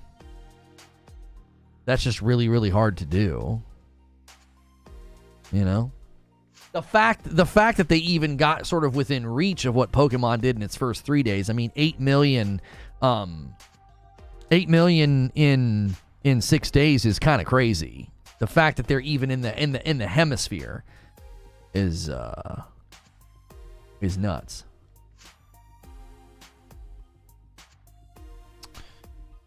Microsoft is hiding Palworld numbers from the FTC. What? Why would they do that? What purpose would that serve? I want to see them bring it to other platforms. My only reason for wanting Palworld to come to PlayStation is so I could play it with my kiddos. You know, I've got 2 PlayStations and an Xbox. And so my son and I picked up Skywalker Saga again. He fell out with it the last time we played, but he's like, no, let's play it. I'm like, okay. So we're playing it now, and we're trying to be pretty completionist. We're running around trying to get all the stuff. My only question with Skywalker Saga is you'll be in like a central hub area, and you'll see something that you can't interact with. And it's really good to tell you this. I actually really like this. Like, the symbol will pop up and be like, you need a bounty hunter, or you need to be one of, like, an Empire. Like a Stormtrooper. It'll, like, show you. But there's so many of those. What do people do in that game? Because in the original Star Wars Lego game, you would like go back to like the individual movies and just rerun that level on free play and then could get all the stuff. Skywalker Saga is so big. I'm just questioning, like, who's going to come back and find this? Like, off the beaten path, like tucked away in a corner, it'll be like, oh, you need a bounty hunter. And I'm thinking to myself, bro, I will never come back here. I'll never find this ever again. You know, unless, do people just like replay the entire game on free play and then just go back to wandering, scouring, looking. Like, I don't know if people realize Skywalker Saga is an absolutely massive game. It's enormous. It's enormous. To me, I think it's great, but I'm also kind of like, I don't think I'll ever come back here, bro. This game is so huge. I just will never do it. If we play through all 9 movies, by the time we get through all 9, I think we'd be like, yeah, I'm good. I'm good.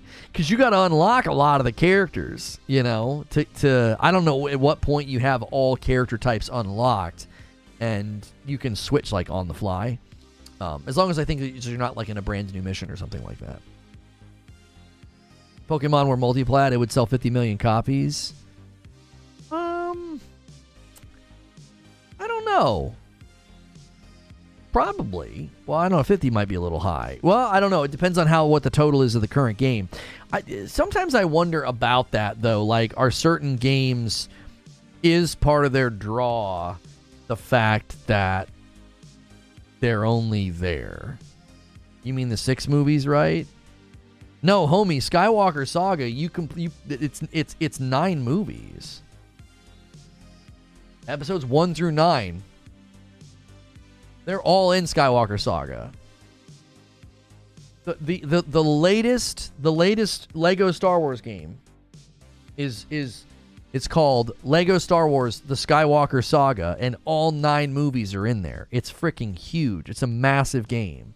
And it's actually pretty involved. You have like skill trees for each of the types of, like, if you're a protocol droid or a Jedi, each of those have a skill tree.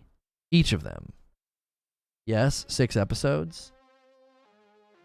Homie, there's episodes 1 through 3 with Qui-Gon and Obi-Wan. Then there's episodes 4, 5, and 6 with Luke and Yoda. And then there's 7, 8, and 9 with Rey. Oh, are you making a joke about 7, 8, and 9? I mean, who cares if the movies are bad? It's a video game. That's fun. Like, rolling around as BB-8 is fun. I heard an interesting take that Hellblade 2 is going to be episodic because it's called Senua's Saga. No, it's a play on the first game's title. I don't think. Who is saying that? Is somebody saying that in like a? Are they excited, or are they trying to say that in a mean way? The first game is Senua's Sacrifice. The second game is Senua's Saga. I don't think people are tracking with the.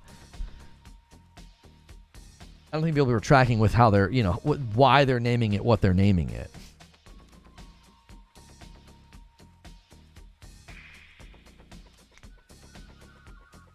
We can agree the Skywalker Saga only has 3 movies. No, we're not going to debate that or agree or discuss.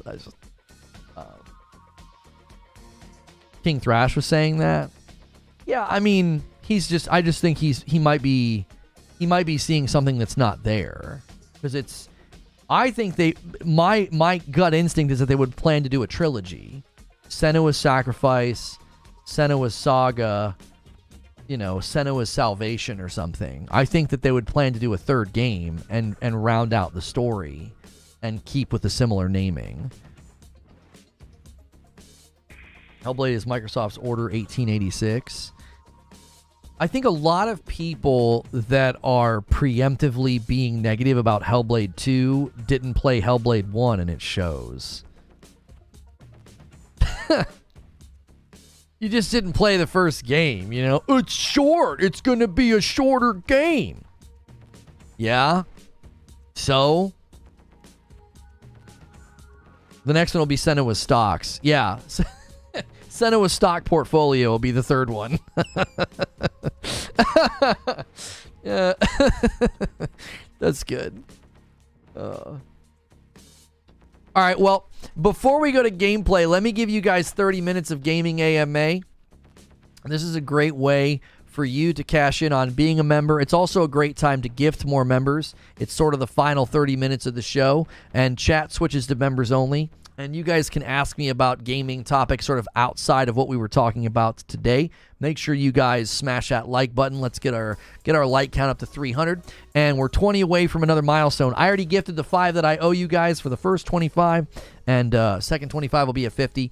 And we have a goal this week of 2,750 total members. You guys hit 2,500 last week. You crushed it. Fight Night didn't work out that well because you guys, I guess, are not fans of fighting games, and that makes sense because I'm not really either.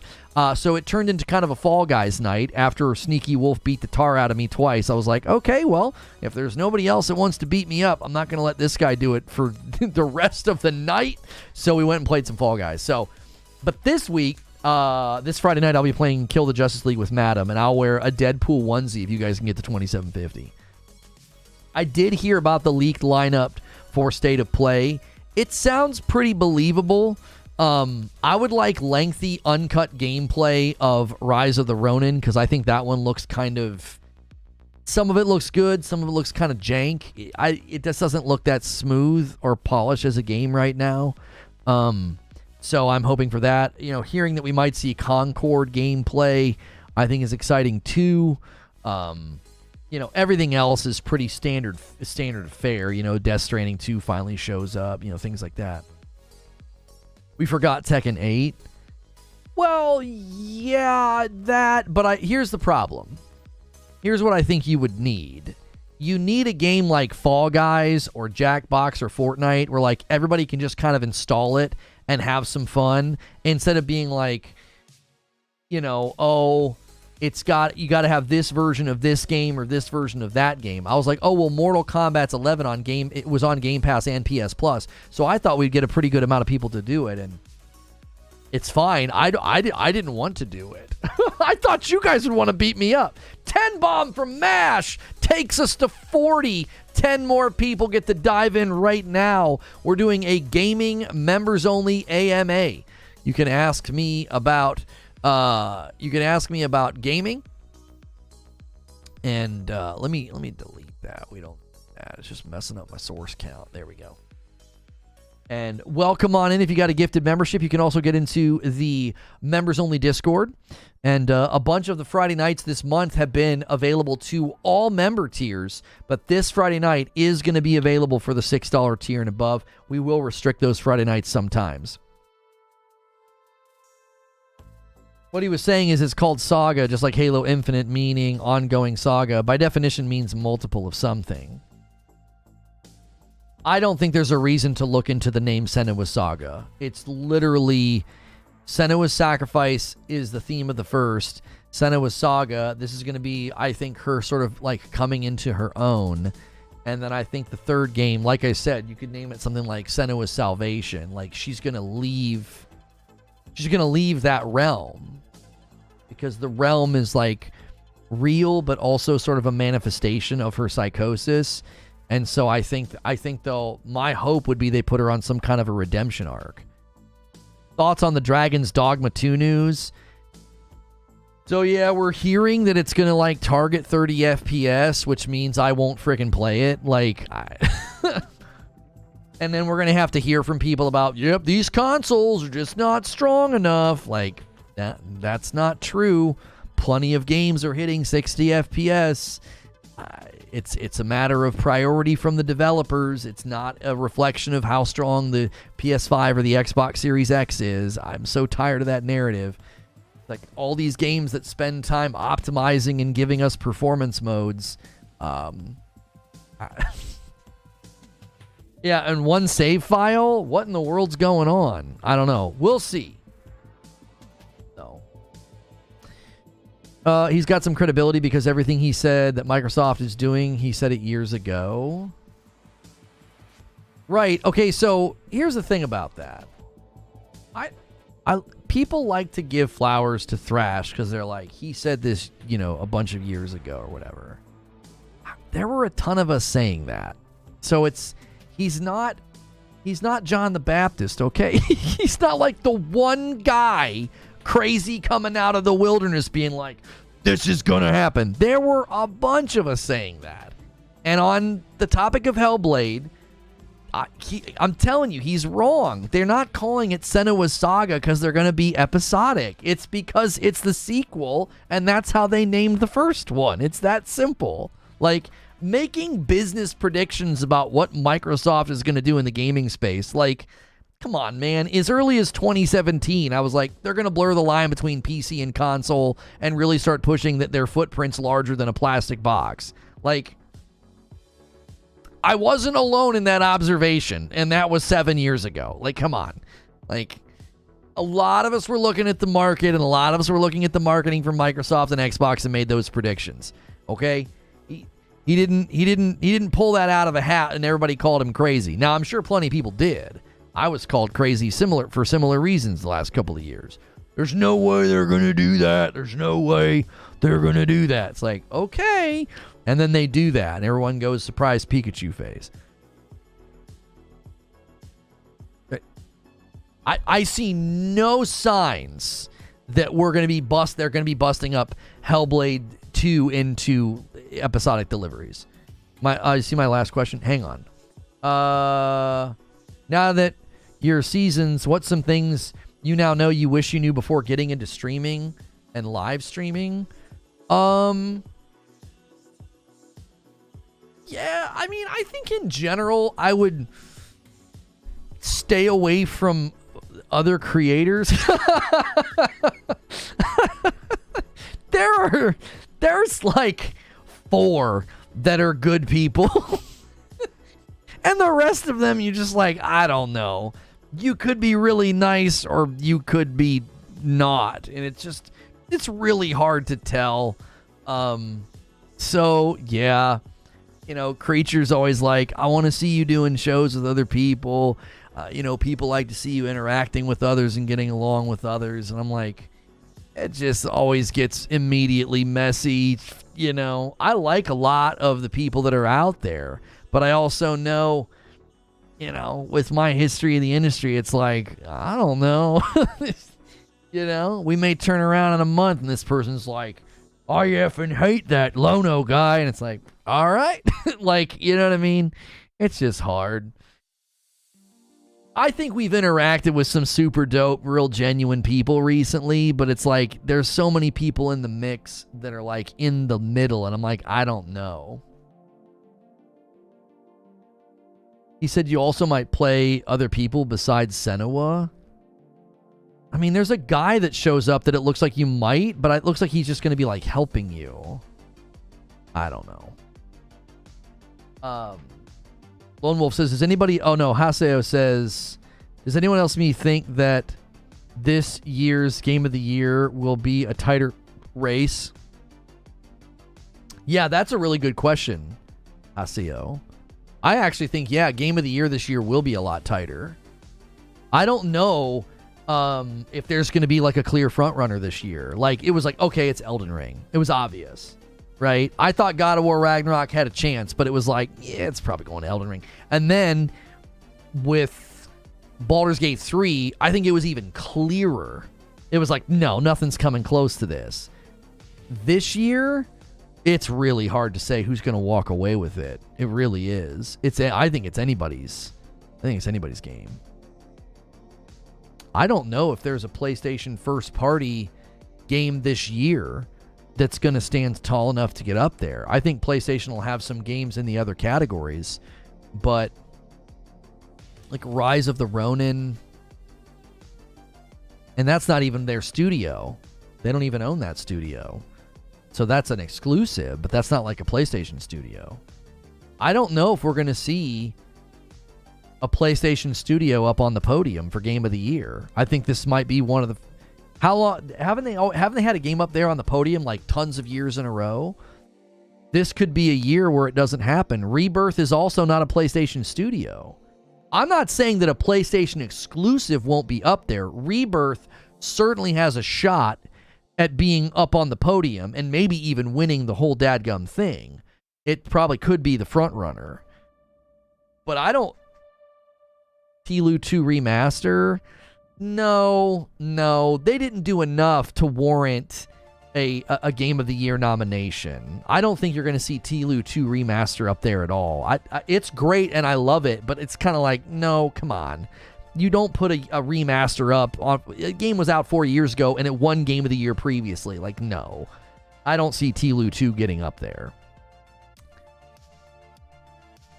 As far as will a PlayStation studio get up there, they've got to have some surprise up their sleeve, or I don't think it's going to happen. Stellar Blade is Stellar Blade is that that's not a PlayStation studio yet. Didn't they swoop in to handle the publishing, but they don't own the studio? Silent Hill 2 remaster remake. Again, that studio's not owned by PlayStation, is it? I'm telling you, I don't know if there's going to be a first party PlayStation studio up on the Game of the Year podium this year. I don't think they've got a title that'll fit the bill. What? I don't think so. And again, unless they've got some surprise up their sleeve where they're going to be like, in the summer, they're like, hey, surprise, Ghost of Tsushima 2 is coming out in October or something. Like, they've got to have a first party surprise up their sleeve. And I don't think that's a concern with PlayStation. They're gonna be like, oh no, we're not gonna be up on the Game of the Year podium this year. I don't think that's something that they're concerned with. Concord, no. The game type alone, I think would keep it from being up there. I think it's way too early. Of all the games we know coming, MASH, I don't see a first party PlayStation game getting up there. We need some surprises. We need something, because their studios are dead quiet. Like, other than Bend saying they're cooking, they've gone really quiet. Like, we don't know what anybody's doing. We don't know timelines. We don't know nothing. We know that people are working on projects. We know that a bunch of the studios have been hiring, and that's about it. I still think there's a big PlayStation Studio game in 2024 that hasn't been announced. I mean, maybe if Concord is actually coming this year, and you also have Helldivers 2 and Foam Stars, I don't know. I feel like this might be the year they say, no, clear the runway for the live service games. Neubauer says, thanks for the amazing content. My boyfriend watches you every morning. Well, your boyfriend has great taste, I appreciate that. That's very kind. I noticed that you're here talking and watching and not him, so, he kind of sounds like a slacker, but...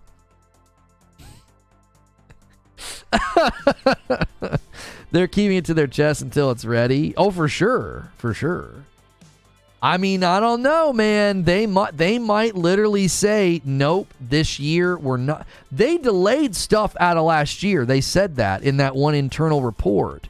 There were PlayStation studios that delayed their games out of last year. So who knows where those are going to land? I don't know.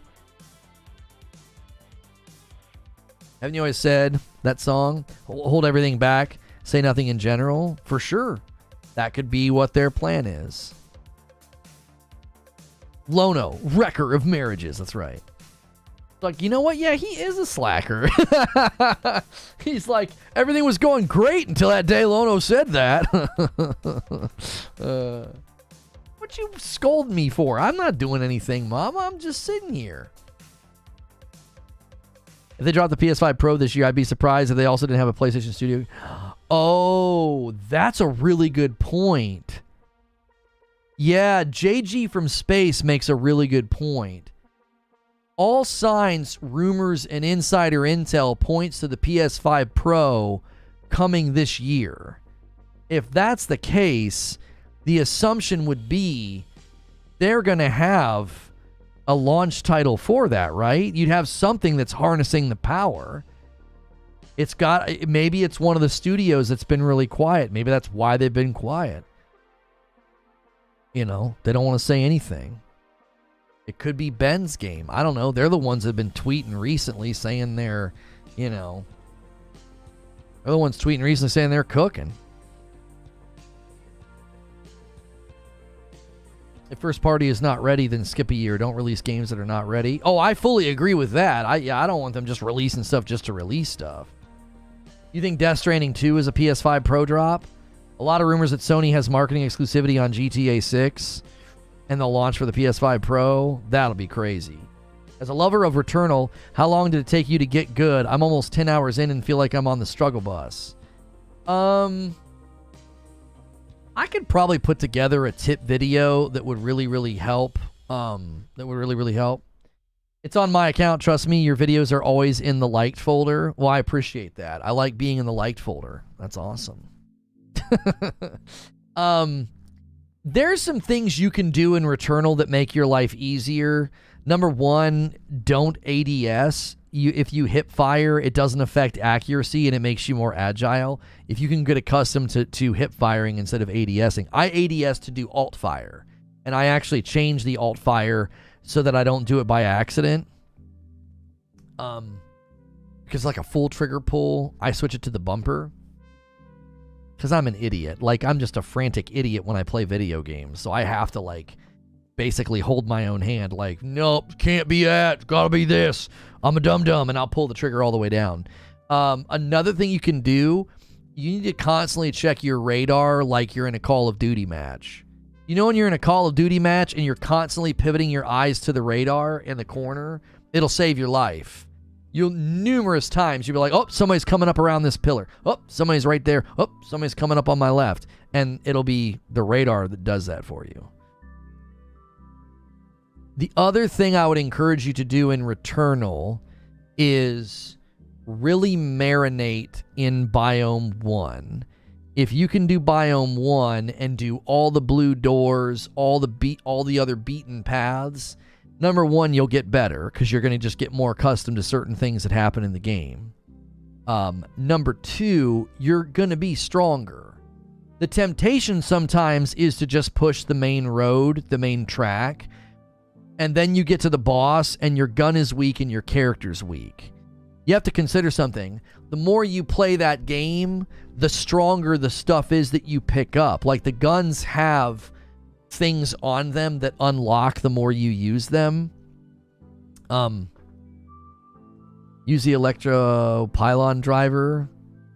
Did you have it yet? Yeah, do not ADS. You missed that part of the convo? Yeah, you don't want to aim down sight. There's no reason to. It just shrinks the FOV and makes you less agile. You want to constantly use your iframes. Constantly use your iframes, and it's easier to do that when you're not ADS, when you're not aimed down sight. Another thing to do is don't just pick up and use a weapon simply because it's stronger. Certain weapons are just not worth using when you're new to the game. Stick with something that you know is like really doing the work for you, whether it's a carbine or the Holotide or the driver. The electro pylon driver is pretty good. So sometimes what you'll do is you'll have like a really good carbine or a really good holo seeker, and a new weapon will drop, and you'll see that higher number, and you'll just pick it up, and then you don't realize that you've just kind of hurt yourself. Because I've gone to bosses and I've gone to end of biomes before, leaving behind stronger weapons, because I'm like, well, this weapon I have, I'm just better with. I'm more comfortable with it. So you have no idea what Granblue is? Well, we're gonna play it here in about 10 minutes. I need to schedule the next stream, and we're gonna play it. I'm gonna show this one off to you guys. Definitely one that's a little outside of my wheelhouse, but with all the games coming out, we figure, you know, a day one showcase is the right thing to do.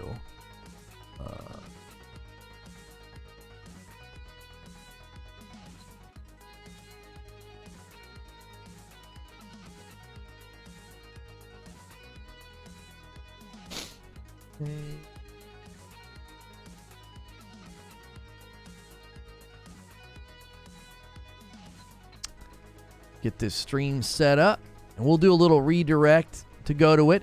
We need 10 more members for 50, and then I'll gift another 5, and we do have an incentive for Friday night. So thank you, everybody, who's been continuing to gift members, as well as those of you that keep your memberships going, or some of you have upgraded. We appreciate you guys doing that as well. Let's do that. And we'll set this for noon.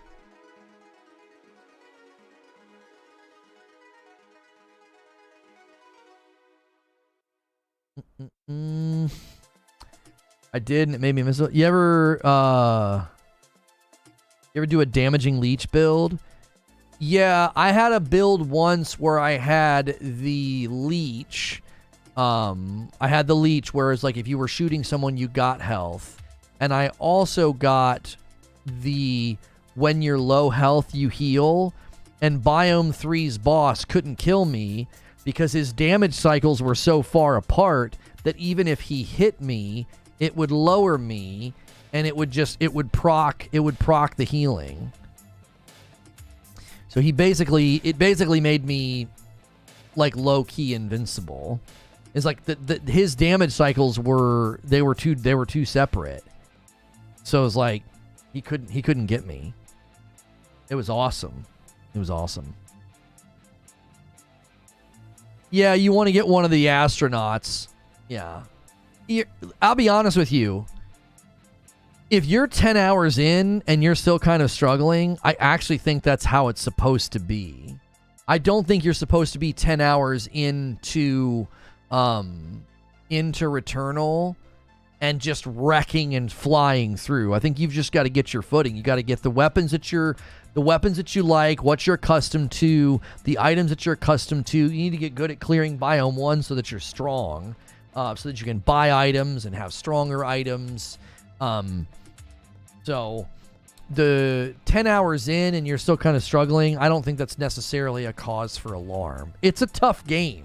Like, people give me grief about, like, you're not good at games or you don't play games or whatever, but it's like, sometimes, you know, I think people forget that, like, you watch me play Returnal, and, like, I did that one where, like, the first time I got to, after I beat Biome 3's boss, I basically just ran to the end of the game. Now, I had a great build, but I'm also a decent player. Like, I know what I'm doing. Like, that, it's a hard game.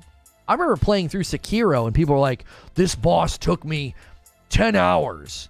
And I would beat the boss in 45 minutes. And I'm like, okay. I think sometimes people forget that they are like, I am not a pro player. I will never be known for gameplay. But I'm still in the category of, like, in most of those games, I'm going to land in the above average category. Like, I'm going to be able to beat a boss or push past something. If, imagine trying to stream yourself playing through Sekiro or Elden Ring for the first time, or Returnal. Like, imagine trying to do that. It adds even more pressure because, like, you have a live audience. So, don't let streamers jade you into thinking that, like, you're somehow really bad. I think the average streamer is usually, especially if they're able to beat games in front of an audience, you're generally going to have a slightly elevated skill spectrum than others. Any good rogue punches you in the teeth many times before you become a master. Dead Cells and Hades were tough until you saw through the Matrix. Yeah. Well, I went back to Returnal because the issue I had with Returnal was Biome 3 was just crazy. Like, I would get to Biome 3 and I was getting two-tapped by an astronaut, and I'm like, where'd all my health go? It just felt really, really overtuned. Well, when they did that rebalancing pass on it, I went back, and it was like a completely different experience. Like, I was exhausting Biome 1 and 2, and I'd be pretty stacked, and I'd go to Biome 3, and I would just get shredded. I'm like, it just felt really imbalanced. Because it was. Like, when the devs clearly saw that something wasn't right, something was overtuned.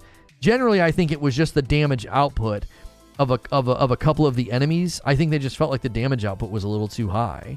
They were, you got nicked, and it was like, oh my word, I'm on death's door. I'm on death's doorstep. So, once you got past Biome 3, Biome 4, 5, and 6 are they're tough in their own way, but it's very different. You'd be stuck on Genichiro for 2 to 3 hours, for sure. The Rest for the Wicked from Ori devs looks like an insane game. Not sure if it's a rogue. No, I believe they described it as an ARPG. It's an action role-playing game, top down. It looks really good. All right, give me 1 second. We're going to switch to gameplay, but I need to run upstairs really quickly and stretch my legs and use the restroom. I'll be right back. Don't go anywhere. Appreciate you guys supporting the channel. And make sure you smash that like button. We are close to 300 likes. This is definitely a game and a topic well out of my wheelhouse. Tomorrow's going to be all dedicated to Justice League. I'm sure it'll be spicy, and we'll get into that gameplay as well. 10 more members to hit 50, and I'll give 5 more, and I'll be right back.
This is what something you hope to see in Granblue? I'm hoping that I like the combat. A lot of the times in games like this, when it's got like almost like the hyperactive combat, where you're slicing an enemy like 85 times to do, like what feels like a teeny bit of damage. I don't know. Like I've always looked at that gameplay and found it. I don't like it. It was why I didn't think I was going to like Final Fantasy 16, and then I ended up liking it. So we'll see. I think that's my only thought is the art style's cool. I think the characters are cool. The attacks and the stuff that you can do looks awesome. The enemies look pretty dope. It's just, that style of combat can kind of turn me off sometimes. I think there's different approaches to that. Like, I don't know. I'm gonna put it on action, which is in the middle. Yeah, that's fine.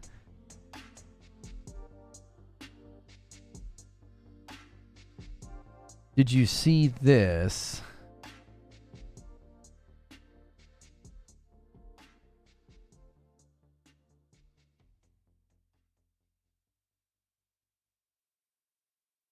Yeah, I've seen the thing about them logging it. People like logged in, whatever.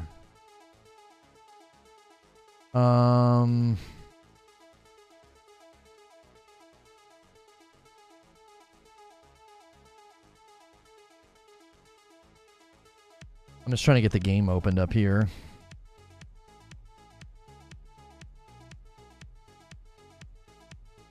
Why can't I pause it?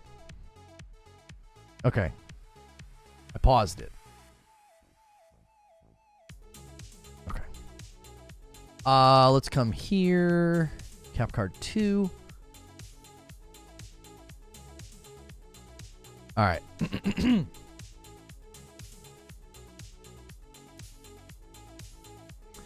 I'm going to provide you guys with a link.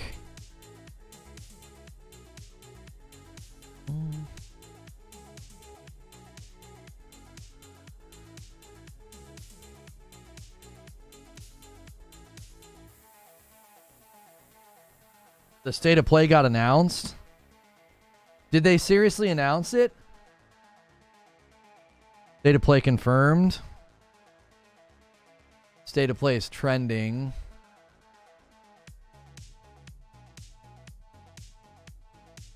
This Wednesday, Wednesday the 31st. I thought they were going to do it on the 1st. They're going to do it 40 minutes, 15 games, including Stellar Blade, Rise of the Rowan, plus more from the talented developers from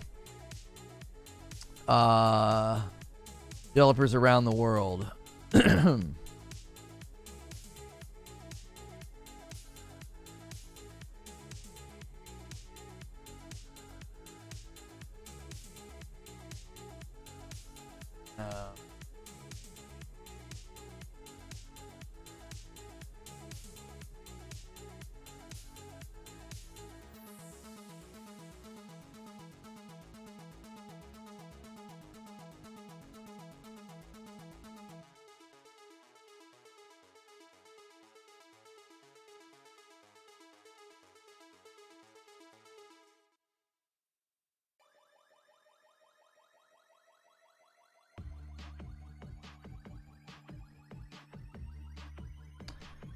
$5 p.m. Eastern.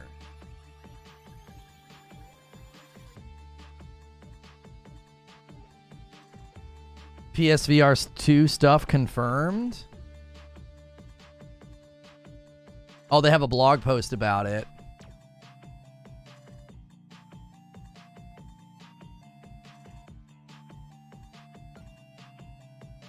Yeah. It says we'll give you a look at other titles coming to PS5, PSVR 2 in 2024 and beyond. Yep.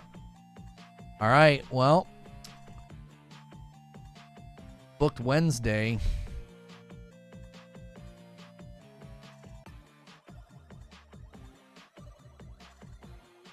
Okay. Well, I got my tweet out. That's all I can do right now, though. What day? Wednesday. Wednesday the 31st. I thought they were going to do it February the 1st, but they're doing it Wednesday. It's a little unusual. It's a little unusual. They've done State of Play in February for like the last 4 years, so they're deviating. I mean, it's by 1 day, but still. Okay. All right, let me spam the link in chat again of where we're going. All right. Guys, try to support gameplay when we do it, even if you only hang out for 30 minutes or so. I know it's not the talk show, but we don't get to do a lot of gameplay here, and the last couple times we've done gameplay, you guys have really brought the support, and I really appreciate it. So let me stop I'll do that in a second. Thanks so much for checking out this video. This will be some Granblue Fantasy Relink gameplay. These games are usually a little bit outside of my wheelhouse, so if you're the same and you're kind of curious about this game, you can check out my gameplay. There's also a demo if you want to check that out, if you're kind of on the fence. This game kind of took the world by storm with the demo. People really liked it, and it had a lot of high praise, so I put it on my radar, so we'll be checking it out. We did a video already today discussing whether or not it's a gacha game or live service. It has no gacha mechanics in it, and as far as we can tell, they have plans for ongoing content, but you can play it offline, so it's more of a potentially like ongoing game, not necessarily a traditional live service game, because there is future characters and content planned. So I'm going to end that previous stream. I'm going to redirect everybody over here, and I am going to keep the daily goal in frame.